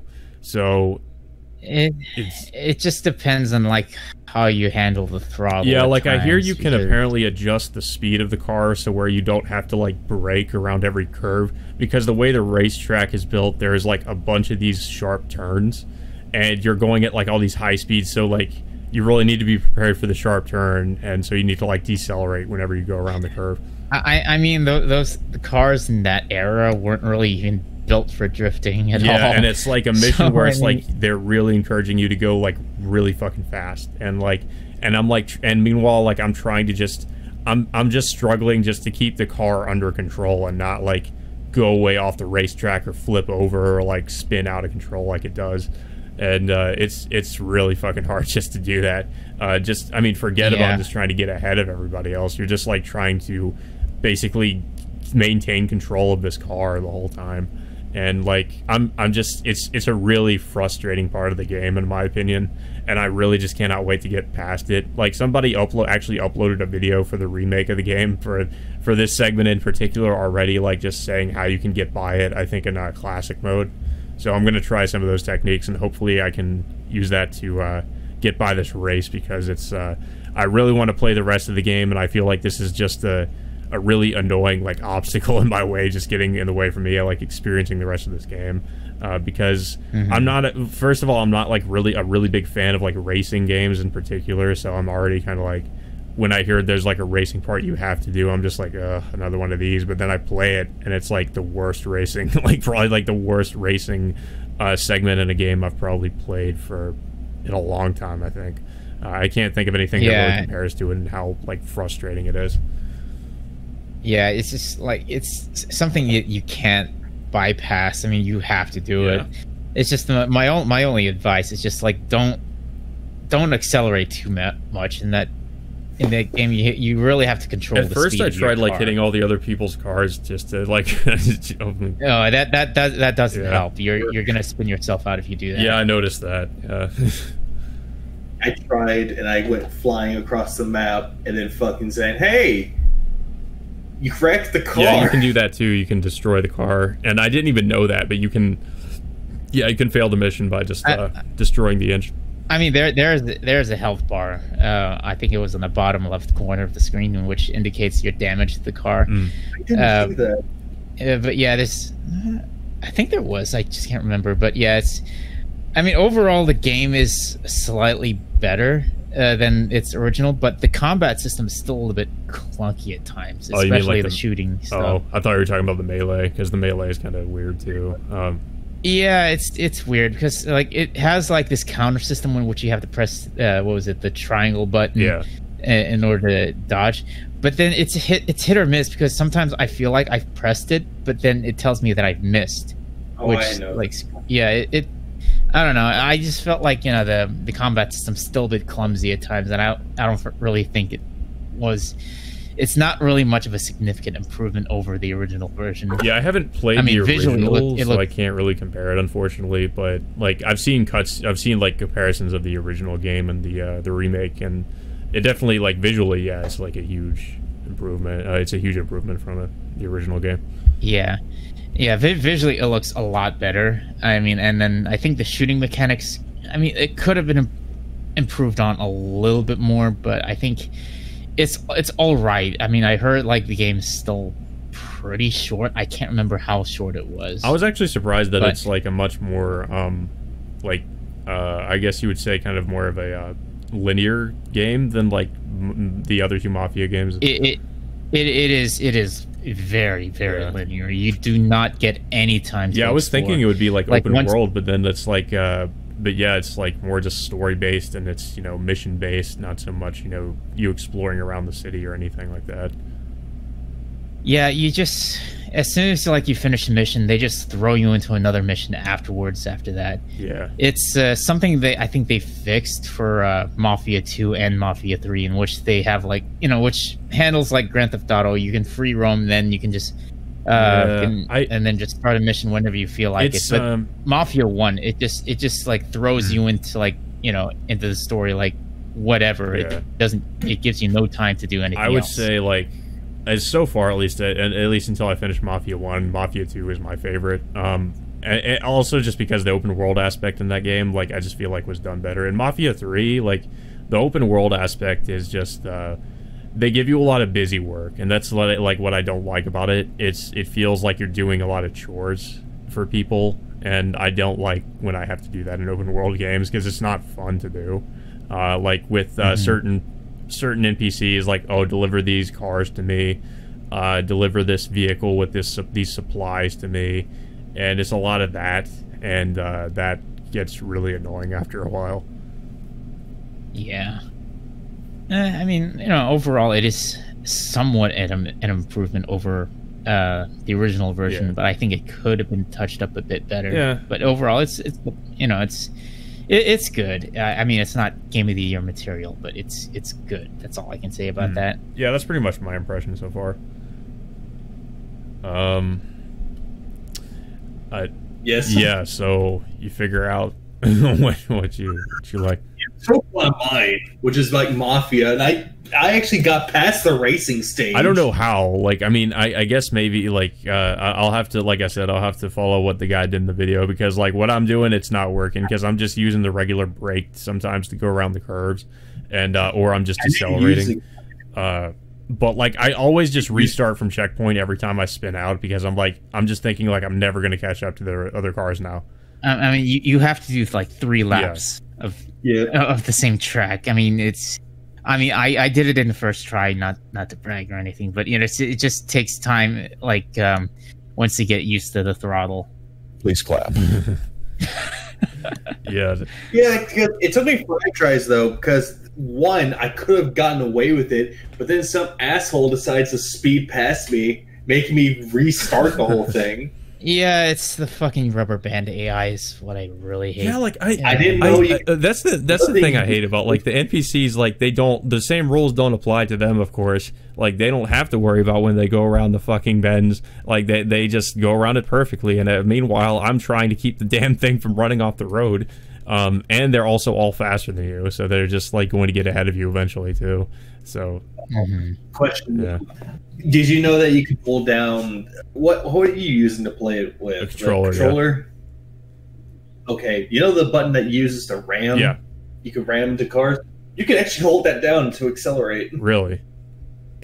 Yeah, because I randomly just held it down and I did not know accelerated. that, because I just wow. Neither did I, but I still won anyway. Well, because Please clap. there we go. That's all I gotta say on that one. Yeah. No, since I can't use Mafia because I got past the fucking racing stage, now I gotta go after a fucking punk in a church. Oh yeah, I just did that last night. I got too tired. I just passed out. Oh, I mean, the plot, will get better once you get into the later levels. I would say that another good game is called Other Side. Yeah, you've been telling me about that game. It's a good game. It's a good fucking strategy RPG. Where you can. I'm very selective on strategy RPGs or like tactical RPGs. The only one I really like that I've played is Valkyria Chronicles. I've been meaning to get into Fire Emblem, but I never really did. Oh yeah, I still need to finish Valkyria Chronicles 4. I mean, I think I'm at the last set of levels, but I never really got back into it ever since all the other games that came out, like Final Fantasy VII Remake. I started playing Persona 5 Royal over the summer, and then I just didn't do anything else after that. Oh yeah, and then there's of course Ghost of Tsushima that came out. That's also been taking up a lot of my time. Yeah, Ghost of Sushi. I mean, it's pronounced Tsushima, but yeah. I just call it sushi because I'm kind of lazy. Yeah. But okay, so I would think the Other Side feel like tactical RPGs. And then we'll finally move on to the end question. What anime would you recommend to newbies, or an anime for people to avoid? It could be multiple. Avoid Dead Man Wonderland. I would say like Dead Man Wonderland is not bad, but it doesn't have a good ending just because it's the manga wasn't finished, so it's just one of those anime only sort of endings. And the show had potential too. Like it's a good story, but it's just like it ends in it's just a disappointing manner. Yeah. I mean, I would recommend Code Geass. I mean, that has a really gripping storyline and has somewhat, like, I would say, like, some people will call it divisive, but some people will call it, satisfying ending, at least. Yeah. Unless, like, you end up watching the the Resurrection movie, which completely nullifies that. Anime to avoid? I would, Uh, think the one anime I would recommend avoiding would be probably King's Game. I mean, that's yeah, I just, like, forgot about that one. remember Yeah. that was so bad. I mean, I don't know what they were thinking and how they set up that entire storyline. Yeah. no. Answer your fucking phone. You know, speaking of, well, this is not in regards to either anime to recommend or avoid, but like in regards to like anime that was disappointing that had like an interesting start. I started watching this one called Chaika, the Coffin Princess, and that one, like, I liked the show, but then like the second season is just really weird, and the ending is just, it's an anime original ending, and it just sucks. It's not good. It doesn't make any sense the way it ends, and it just leaves a bad taste in your mouth once you finish it. You're just like, wow, it had potential, but then it just went downhill really quick. Obviously though, like, anime to recommend to newbies if they haven't seen any anime, I would say, like, are, you know, really good. Obviously, a lot of the obvious stuff, such as like Death Note. There's a few different ones, like, you know, Death Note, Full Metal Alchemist. Although with Full Metal Alchemist, I'm debating on if they should just watch the original or Brotherhood, because Go for Brotherhood. I feel like you could do that- both. that's- Like, but yeah, Brotherhood, I guess, you know, would obviously be the better choice. But yeah, like either Death Note or Full Metal Alchemist would be great gateway animes to get into. Something I wouldn't recommend. Yeah, I mean, King's Game is definitely a good choice. I would not really recommend that at all. Like reading, is it based like someone get like all these people get like a text message saying that from someone named Yeah, it's one of the Death Game type anime. It's yeah, I think it's based on a manga series or something. It's just the problem with that premise is that, well, in the anime in particular, like, they do all these. Okay, the story jumps back and forth between the present time and, you know, and the past King's Game, which I don't understand why they headed in that direction. Because for one thing, nobody, from what I, you know, from in the story, like, nobody survived in the original King's Game, and like, it just focuses more on the present, in which the main character tries to elaborate what happened in the previous King's Game, which no one else other than him survives.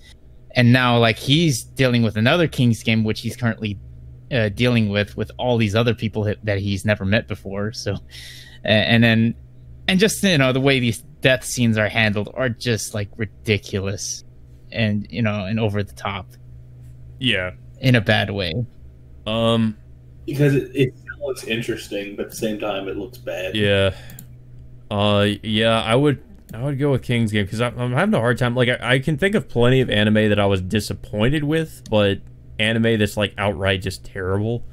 I usually try to avoid stuff like that. So or actually, one other anime I would recommend avoiding is the anime adaptation of Tsukihime. Oh yeah, I completely forgot about that one. Yeah, like yeah, because there's a whole meme, like, you know, the anime adaptation of it doesn't exist. So yeah, it's now this up too. Well, okay, so the reasons why that's bad, the art style for it is awful, and somehow it's worse than the original visual novel, and the story is terrible. Like, it's just the way they adapted it. It's just a butchering of the original Arcade route, with things from the other routes mixed in for some reason.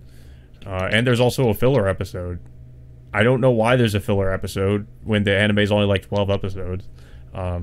But yeah, there's a filler episode where they go to an amusement park.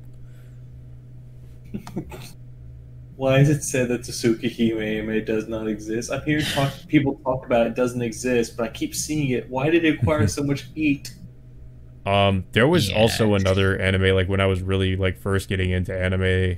I know some people have talked about it, that I would say is outright terrible, but I don't remember too much about it. It's this show called Deers.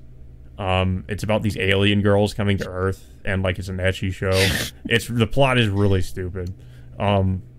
Deers. Like D-E-A? D-E-A-R-S. God damn it! I'm looking up all this. Oh, they capitalized. Yeah, this. they did. I don't know why. The art style looks kind of creepy. Yeah, it's one of those. It's definitely like an early 2000s like art style. But yeah, that's what I would say. Avoid that. It's really fucking bad. Has a lot of that voice actors involved with it. Yeah. Mm-hmm. I would say recommend Cowboy Bebop, Trigun, Baccano, Steins Gate. Like most of the anime that we praised throughout this entire podcast, except for a few. Void. I don't want to say Keen's Game because I haven't seen it. I would say Dead Man Wonderland for me because I was hoping that it would be good. But I warned him about this too. I'm like, yeah, you're gonna be disappointed because it doesn't the ending sucks. Because I just gave up like at episode 11. I just gave up. I was like, this anime. Oh, you were almost. You didn't even finish it. You were almost done. You could have just finished it. No, because people ruined it for me by episode 11. I was like, fuck it. This anime's dumb. I would have just finished, powered through the rest of it just to be like, at least I finished it. I actually look over and I see Dead Man Wonderland like close by in a box. I kind of want to throw it across the room. Shit. I'm trying to think of like other anime that I can actually tell people don't watch it. I think the Persona 5 anime. I've been hearing that one. Like, I've heard mixed things about it. Like, people say it's not. Certain elements of it aren't good. Some things are okay. Well, okay, the Persona 5 animation, like, it's okay if you're not into playing like 100 hours into the game, but there's a lot of stuff that they take out that was in the game that you'll end up missing out on, like particularly like the backstories of certain characters you interact with, the confidant missions that involve all of your teammates, and certain segments of like each of the palaces that they omitted like from the game itself, which even though it is like, I think it was 25 episodes and they added like two bonus episodes afterwards to conclude the story, but yeah, they just like, it's not the whole complete story. And of course this is before like Persona 5 Royal comes out, which doesn't include like, characters like Kasumi, Dr. Maruki, and most of like, of the additional stuff, like the character named Takechi in Persona 5. So there's that. Mm-hmm.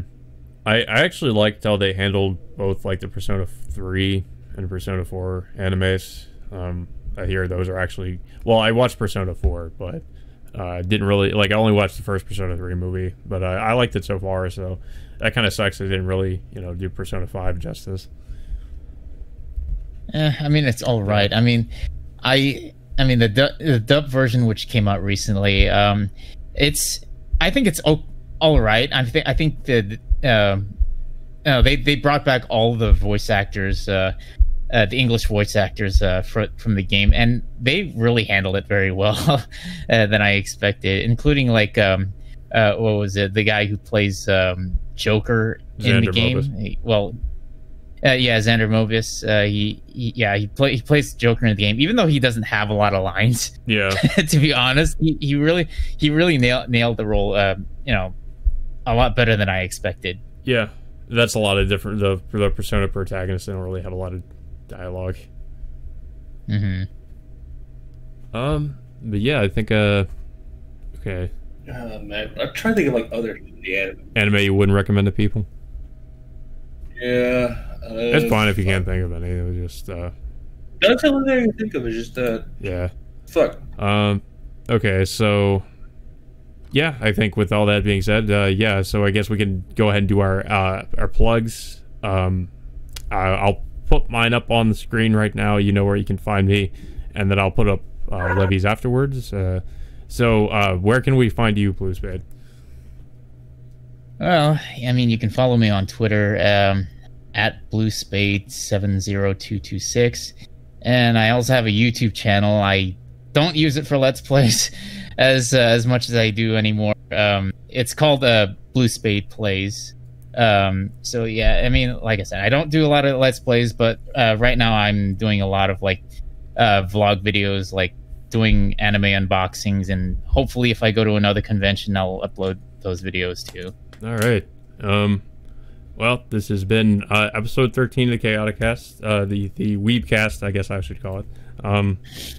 Yeah. Hope you guys enjoyed, and until next time, we will see you all later.